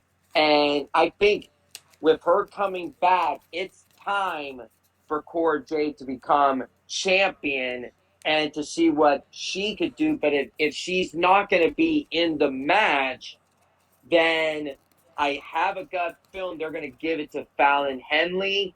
So I'm leaning towards Fallon Henley winning. But if Cora Jade is in this match, then I got to go with my girl, Cora Jade. All right. I'm going to go Blair Davenport. I think that's a natural next feud for Lyra Valkyria. I think that would be a really entertaining program for the belt. And, you know, yeah, I think she's the most likely person to challenge for it. So, you know, I think she could dominate this match, too, which would be nice. Then we have the men's Iron Survivor Challenge to determine the number one contender for the NXT Championship. It's Dijak versus Trick Williams versus Josh Briggs versus Braun Breaker versus Tyler Bate. A lot of talent in this match. I think we're going to get a really exciting Iron Survivor Challenge match here. This one's actually a tough one to call also. If I had to pick somebody, I think the logical next feud is Ilya Dragunov versus Braun Breaker.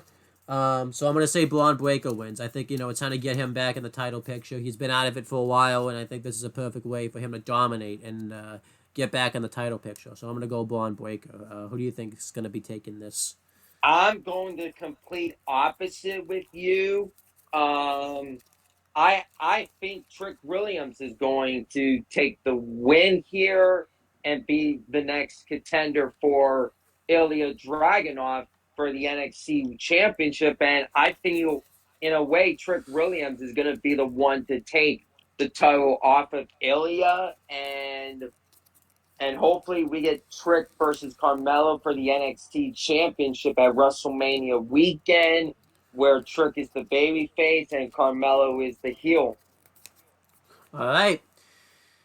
Then we have Ilya Dragunov versus Baron Corbin for the NXT Championship.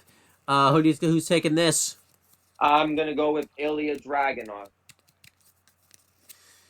And I know what I just said. I know I said Braun Breaker seems like a logical next challenger for Baron Corbin's NXT Championship. Oh, I'm sorry, Ilya Dragunov's NXT Championship.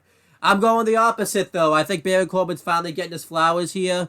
He's been doing really good work lately. I think they're going to vindicate that. And I think it's time to get the title on to Baron Corbin. I think Ilya Dragunov, he doesn't really need to be in NXT anymore with WWE going to Germany next year for Bash in Berlin. I think they need to get Ilya Dragunov on the main roster as soon as possible to get the main roster crowd used to him.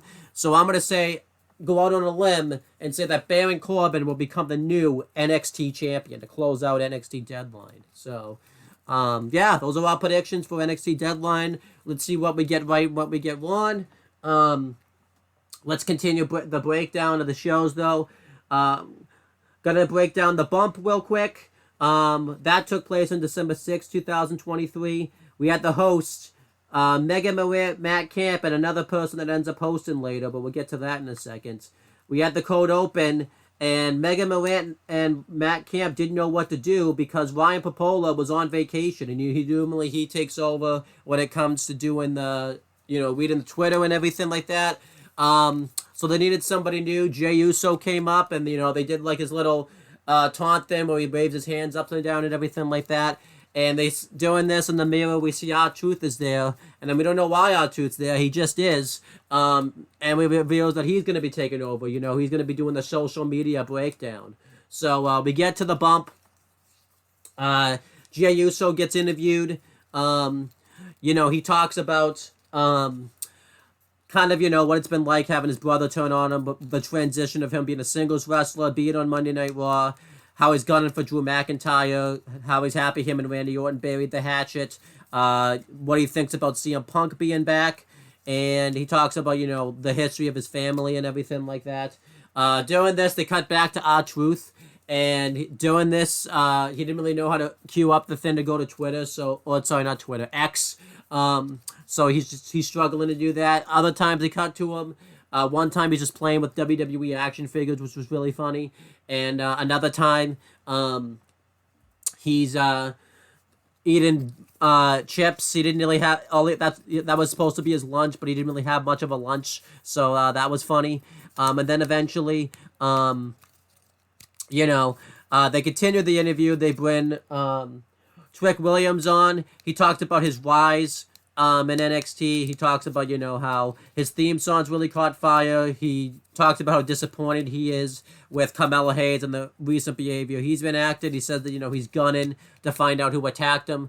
And he said that he's focused on becoming a big star and everything like that. So, that was a relatively good interview. And then after it's over, they cut back to R-Truth. And he got lost. He ended up going into the production truck. Matt Camp had to go find him. And they went on R-Truth. He talked about how he wants to be in the Judgment Day. He talked about, how he's happy to do the hand thing with Jey Uso and everything like that. And they ended off the interview but with R-Truth wishing everybody like a Merry Christmas, even though Christmas hadn't happened yet, but whatever. R-Truth doesn't know what's going on anymore.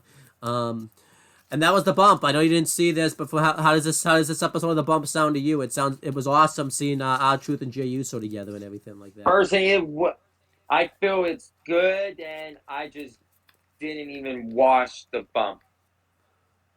But yeah, the bump was awesome. I'm giving it a B+. I love R-Truth really made the show entertaining. He's awesome. So I hope they put him back every week, but that's not going to happen.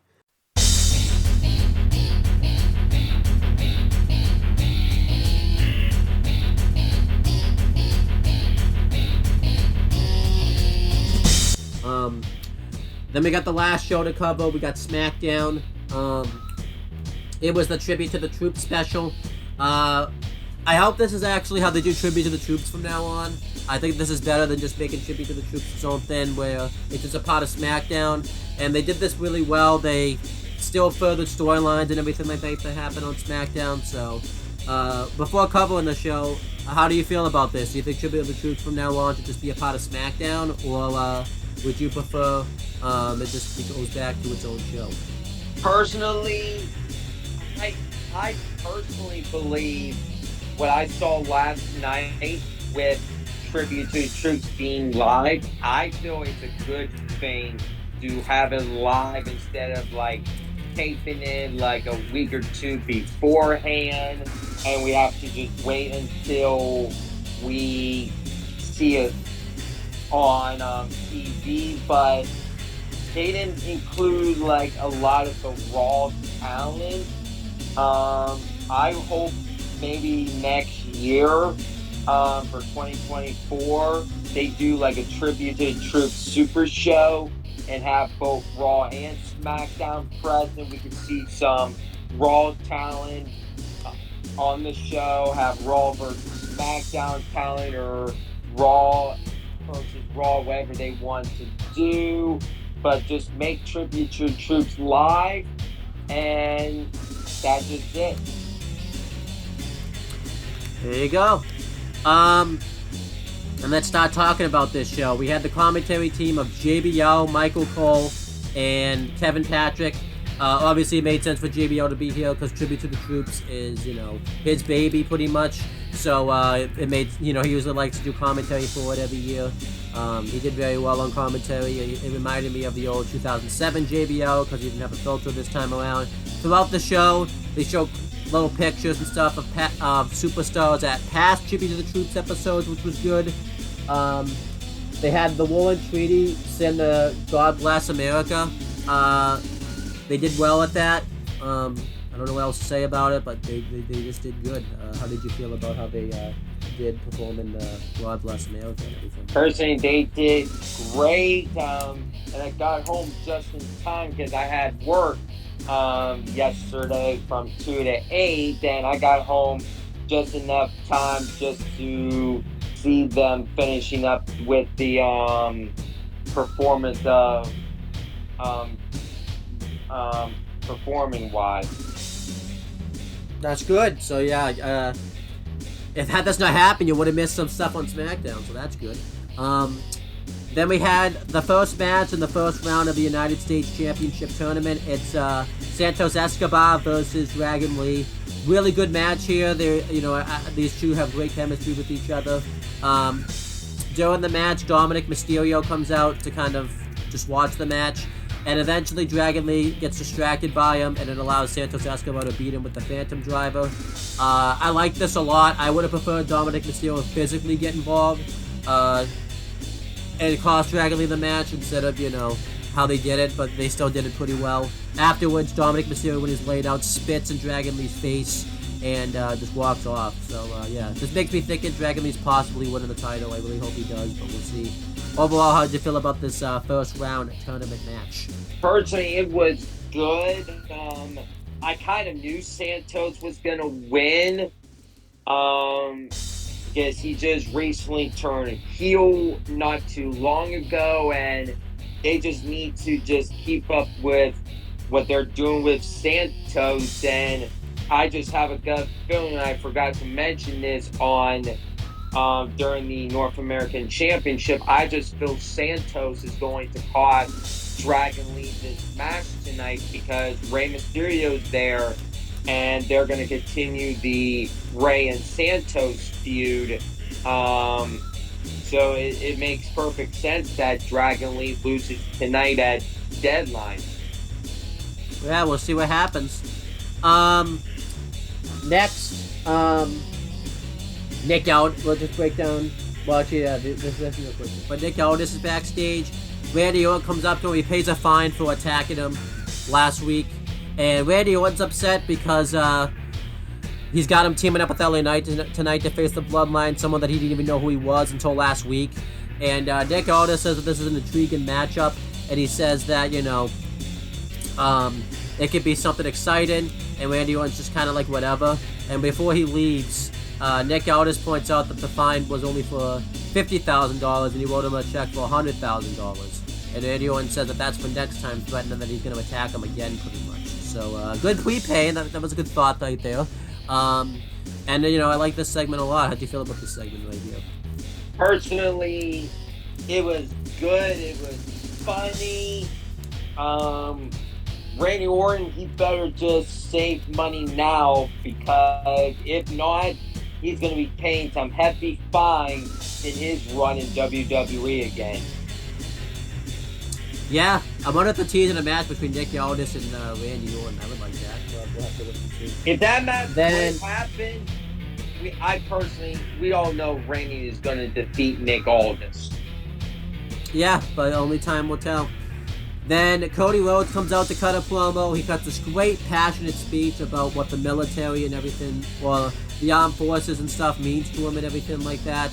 He brings out this like performing artists of the military who do like this really cool thing where they have like, you know, old school style rifles, and they do like a really good show with it where they just tilt them around and do really good tricks. They like throw them up in the air and like catch them in really great ways, and yeah, it was good stuff. I was kind of hoping, you know, obviously that they would fire them off, but the guns wouldn't really go off. They would just do pyro or something, because that would have been cool, but it didn't happen. I was kind of disappointed about it. But overall, it was relatively good stuff. You know, Cody Rhodes, he even played this video showing all of John Cena's moments that happened when he's going over to tribute to the troops. And yeah, Cody Rhodes is just such a, you know, he's just such a great guy.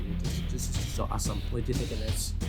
Personally, it was an inspirational speech by Cody Rhodes, and I'm a huge Cody Rhodes fan. I really enjoy what he is doing, and when they were showing like packages of John Cena, my mind just started to wonder, and I said, oh my God, is John Cena going to be on this show? But figured regularly he wasn't going to be on the show because he was in Hollywood with the writer's strike being completely over with. He had to get back to do what he had to do. And personally, I feel Cody Rhodes is going to be the next person to carry on the legacy of the tribute to the troops. I want to remind you, by the way, John Cena's not a Hollywood. Don't get that twisted. The guy can't talk right now. He got spiked 7 times by Solo. The guy his neck is broken. So let's just put that to bed right now, because John Cena ain't going anywhere. He's not doing anything right now. So, but anyhow, next it shows a Montez Ford promo where he talks about what the you know, the people in the armed forces meant to him, because he was a veteran at one time, and he talked about his experiences. Great stuff here. How'd you feel about this? Personally, I feel it was good on WWE's part, and personally, I did not know that Montez Ford was in the military. I was blown away by it, and personally, now I know what Montez Ford did before coming to WWE. Yeah, that's good. And then we had the second and final match in the first round of the United States Championship tournament. It was Bobby Lashley versus Karrion Kross. They had Brad Nestle on commentary for this, because they were doing a football game. He was basically there to kind of advertise for that. He did really fine on commentary. Obviously, he's a fan of wrestling.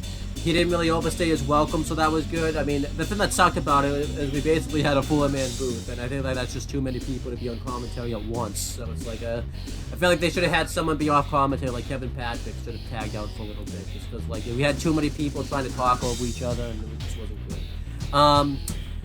So yeah, he did fine. It just, you know, wasn't a good experience for him. But overall, good match here. You know, I was kind of wondering why they paired these two up against each other, because they're both heels and it didn't really make sense. But I think they realized, you know, since Bobby Lashley's a veteran and everything like that he was going to get a great ovation. So Bobby Lashley basically played the babyface in this match, and Bobby Lashley beat Karrion Kross with the spear. Now, Brad Nestle had this funny line on commentary where he just didn't understand why Karrion Kross was in this tournament, because the last time we saw him was in August. He was losing to AJ Styles, which was hilarious. He just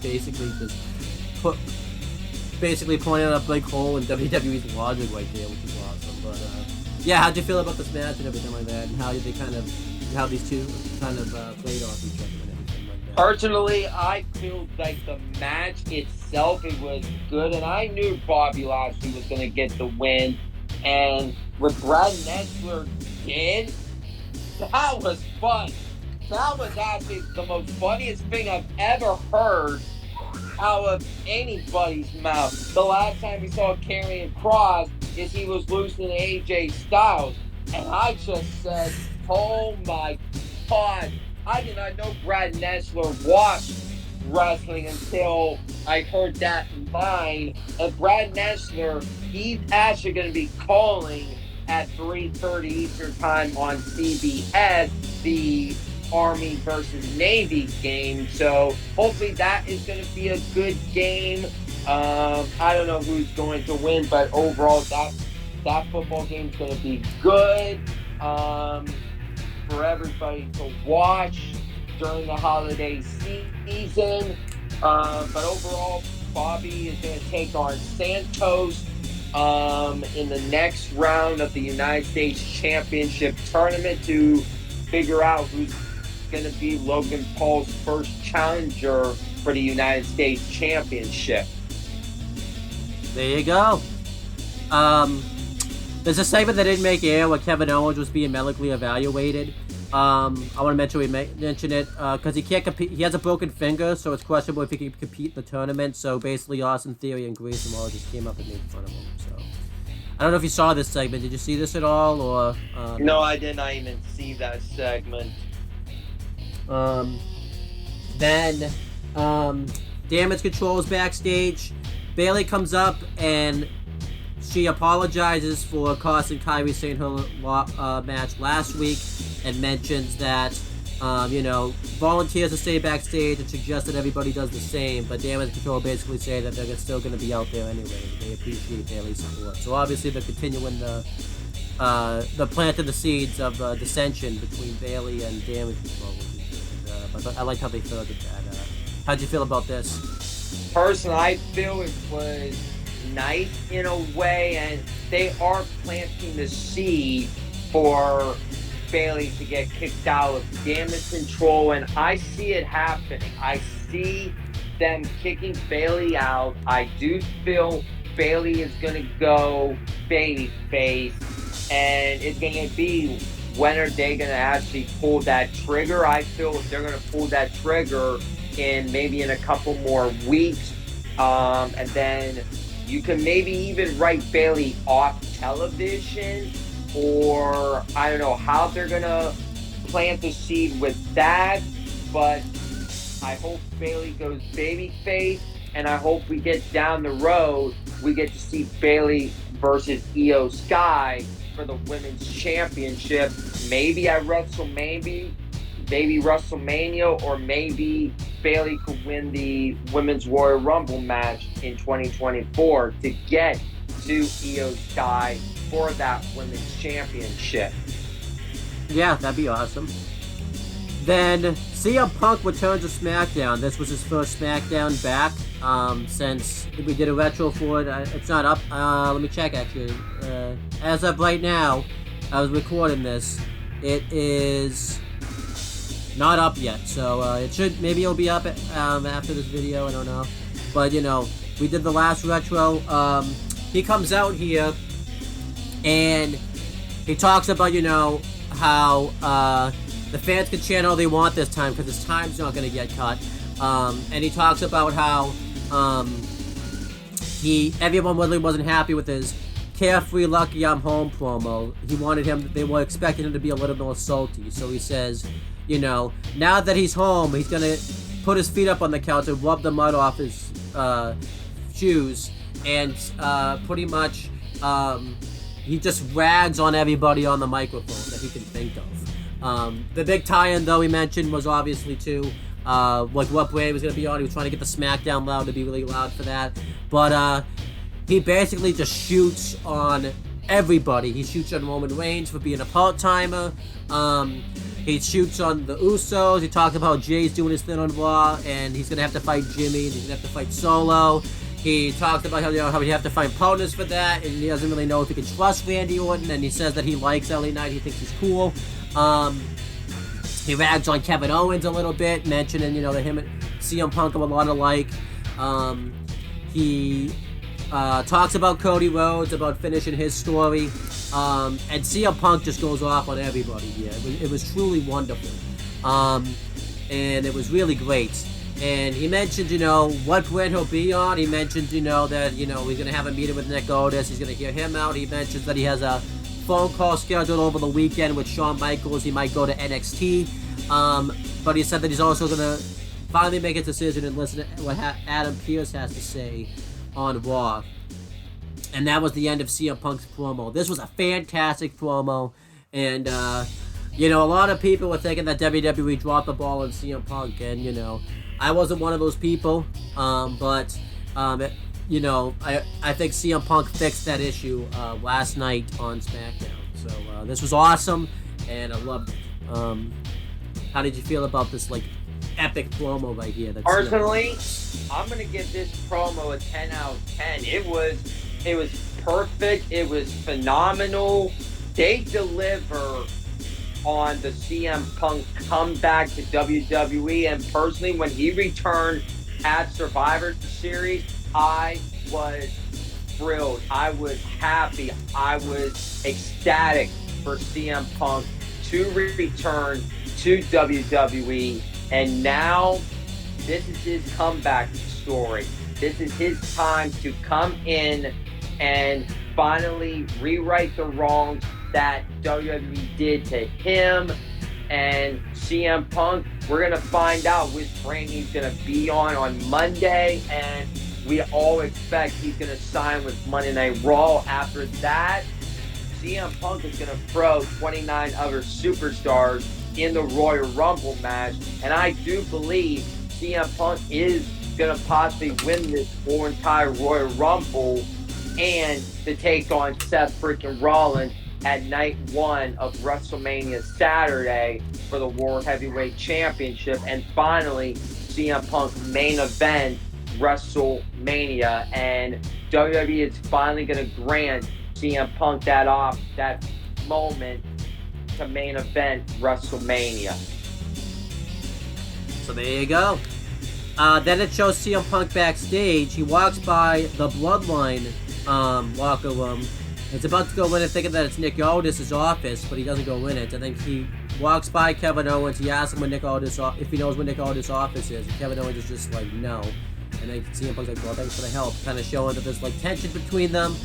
Everyone's saying there might be potential tension between them anyways, because, Kevin Owens is very closely associated with the Young Bucks. They're one of his best friends, and obviously with how things ended with CM Punk and AEW,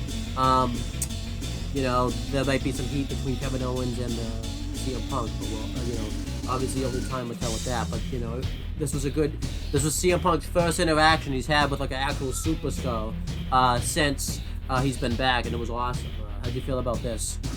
Personally, I feel that was a good segment with Randy, LA Knight, CM Punk. And the last time LA Knight and CM Punk really crossed paths is when CM Punk was a wrestler and LA Knight was the security guard back in I think it was 2011. I could be mistaken. I think it was 2011.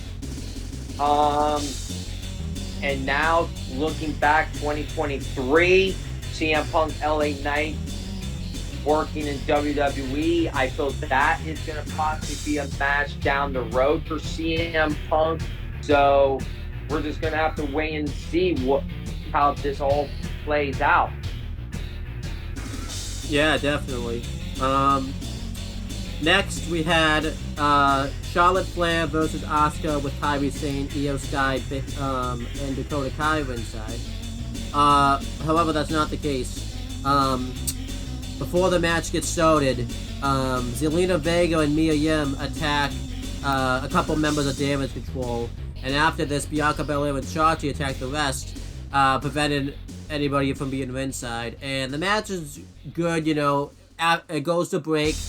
And then when it comes back from break, though, we see that Charlotte Flair is not in a good state. She's apparently missed a moonsault. And she's in a really bad way. And you can kind of tell IRL that this is the case. This doesn't work or anything like that, because you can tell Charlotte Flair was moving very gingerly. But she still finished the match. I think they rushed to the finish really quickly when they realized that Charlotte Flair got injured though. And Bayley comes out. She won interference, and Asuka beats her with a roll up. And yeah, afterwards Charlotte Flair had to be helped to the back, so it looked like Charlotte Flair's developed some type of injury. I just went and looked. I can't find any updates about Charlotte Flair at the moment. So obviously, I'll keep you updated when you guys know. But yeah, this was a very scary match here, just for the safety of Charlotte Flair. But you know, it was a good fertilization of what happened between Bayley and Asuka and everything like that. So that was good. But yeah, this match was pretty scary. So, how'd you feel about this? Overall, I just feel after what I saw with Charlotte Flair, I was like, it was scary. It was just scary all around, and I feel they had to call an audible and had to change the finish of the match quickly.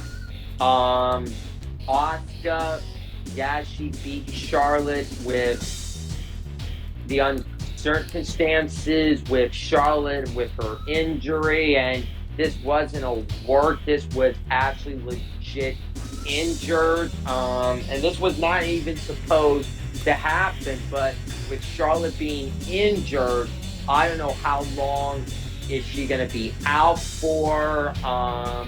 If for some reason she needs surgery with this, then we're going to look at this is she's going to be out maybe some quite of time. But if she don't need to be out long, and if it's just for a couple of weeks, then give her a couple of weeks just to be off, and then she could be back up and running before we get into WrestleMania season. Yeah, so only time will tell on that. Let's obviously, once we get more information, we'll let you know.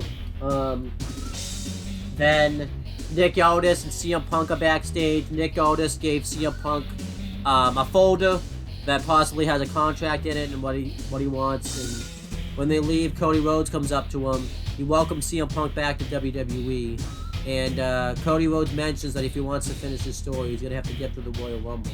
CM Punk says, well, we might see each other in the Royal Rumble. So they kind of tease that a little bit. So, yeah, a good segment here. What do you think of this? Personally, I feel it was a good segment. It was like Cody Rhodes ushered CM Punk back into WWE. And personally, I feel with this, it gave me like a Bret Hart, Lex Luger vibe. Last night seeing Cody and CM Punk. I just hope at the Rumble they don't go with that route and have Cody and CM Punk be co-Rumble winners. I just don't want that to happen. I feel in a way CM Punk wins the Rumble, Cody Rhodes wins the Elimination Chamber, and we get to see Cody go after Roman, and CM Punk goes after Seth for two unbelievable main events of WrestleMania. Yeah. And then Randy Orton's backstage. LA Knight comes up to him. They kind of realize that, you know, they're going to work together tonight. And then CM Punk comes up and says, you know, that he's back and everything like that. And Randy Orton and CM Punk unhappy with. Well, Randy Orton and LA Knight unhappy to see him. So this was good. Nice little tension right here. How do you feel about this? Personally, they were not happy at all. I feel Randy's not happy because CM Punk overshadowed Randy Orton's return to WWE after 18 months of being out. But overall, they were not happy at all, and they were just preparing to take on Jimmy Uso and Solo Sikoa of the Bloodline. And then we had the main event. It was Randy Orton and LA Knight versus Solo Sikoa and Jimmy Uso. Good tag team main event. Nothing really wrong with it. Eventually, Randy Orton gets the hot tag, and it looked like he's going to go for the RKO, but he gets attacked by Solo. LA Knight lays him out with the DDT, and he's about to lay out Jimmy Uso with the Blood Force Trauma, but Randy Orton lays him out with the RKO before he can, and he gets the win. It looks like there's some tension between them, and yeah, that was relatively good stuff. Obviously, the Jimmy Uso heel turn is still sucks. So you know that is what it is. But yeah, overall relatively good stuff there from the main event. It was very solid. How do you feel about the main event? First, in the main event was a good main event.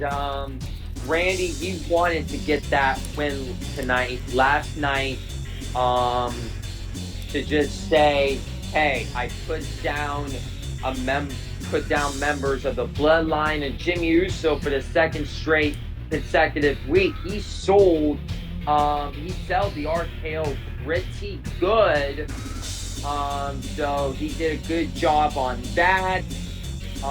And now we gotta look forward to next week on Friday Night SmackDown. We're gonna get the return of the Tribal Chief, the undisputed WWE Universal Champion, Roman Reigns, and I just have a gut feeling we're going to be in for Roman and Randy face-off, where we're going to get to see that match take place on Saturday, January 27th at the Royal Rumble. Yeah, we'll see. But yeah, that was SmackDown. I thought SmackDown was very, very great. The CM Punk promo brings it up another sorts of level. You know, you had some good tournament matches. You had the good tag match. Obviously, the only real bad thing on the show was the Charlotte Flair Solid Flair match, but that was kind of out of WWE's control. So I'm gonna give SmackDown a B+. It was truly a great show right there. What would you give SmackDown of like a rating? I would give it an 8 out of 10. The Charlotte Flair injury, it just sucked all around. But we just have to keep her in our prayers, and hopefully we get updates soon on her.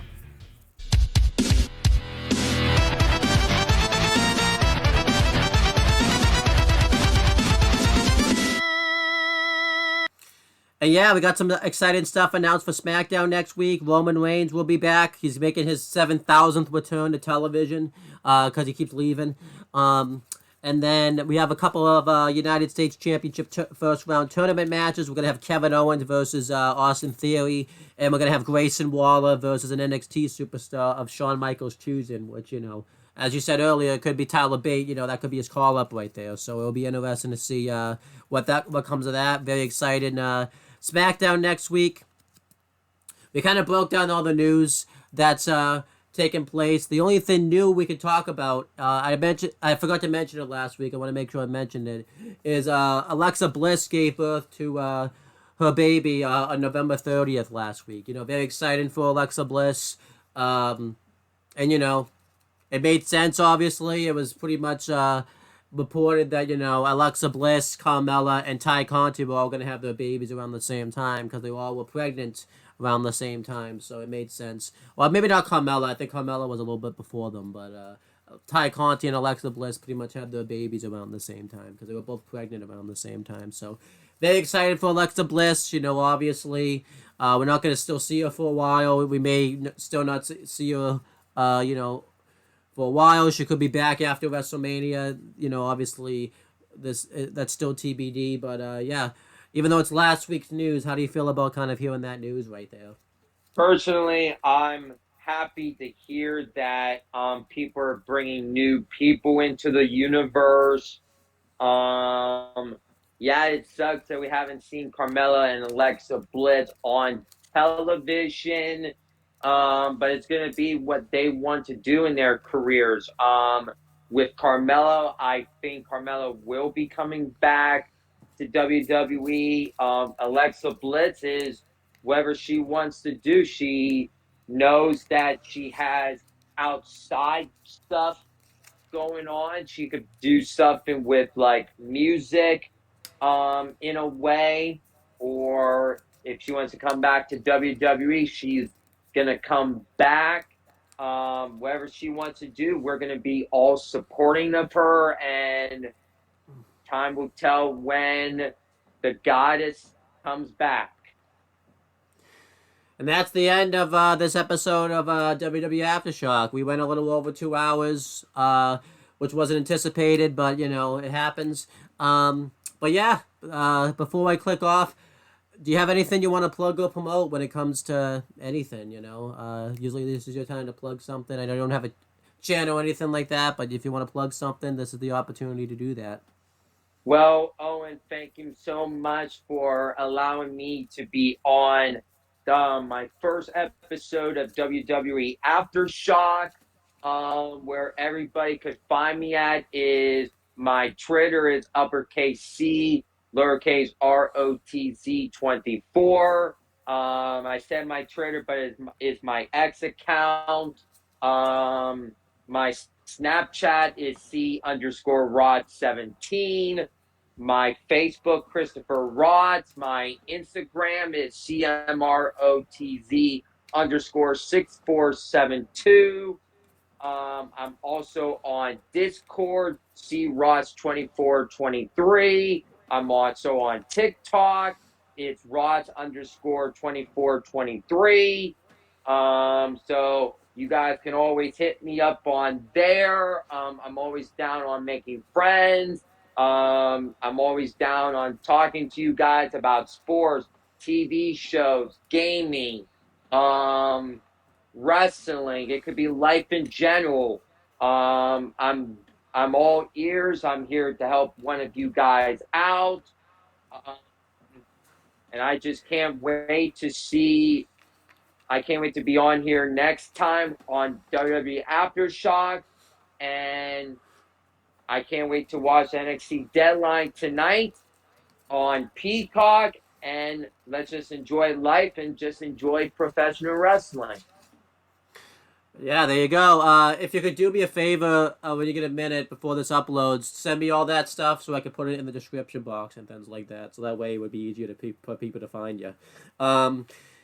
But yeah, as for my stuff, the channel is going to be winding down. We're going to be taking a 2-week break during the holidays and New Year's time just to, you know, to be with our families and everything like that. So you're not going to get many more videos this year.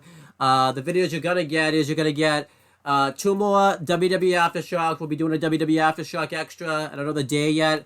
It's going to be covering NXT Deadline and the following episode of NXT. And then there'll be one final one covering the WWE main roster shows post Deadline, and I think that will be the last WWE Aftershock of the year. And then there'll be, I think, one more AEW Spark, maybe 2, covering obviously this week's stuff and then next week's stuff. But obviously that's TBD. We'll just talk to Zero about that. And then we have a couple of retros coming up. They may already be up by the time you see this, but it's going to be covering WWE SmackDown January 24th, 2014, the last SmackDown CM Punk had been on before the one he just returned at, and then WWE Armageddon 2007, where John Tuddy makes his epic appearance on the show, because we don't get to get him on the show a lot, so, you know, that's always fun. And, you know, obviously you can check out other stuff on this channel, past retros, past Aftershocks, past Sparks, and everything like that. And then, as for on the Talkinator, you can check that out also. We have a lot of non-wrestling videos on there. We don't have anything planned to do anything new until after the New Year's, so I'll keep you posted on that. And, yeah, that's pretty much it, guys. It says this is being recorded in the past. We will talk to you guys in the future.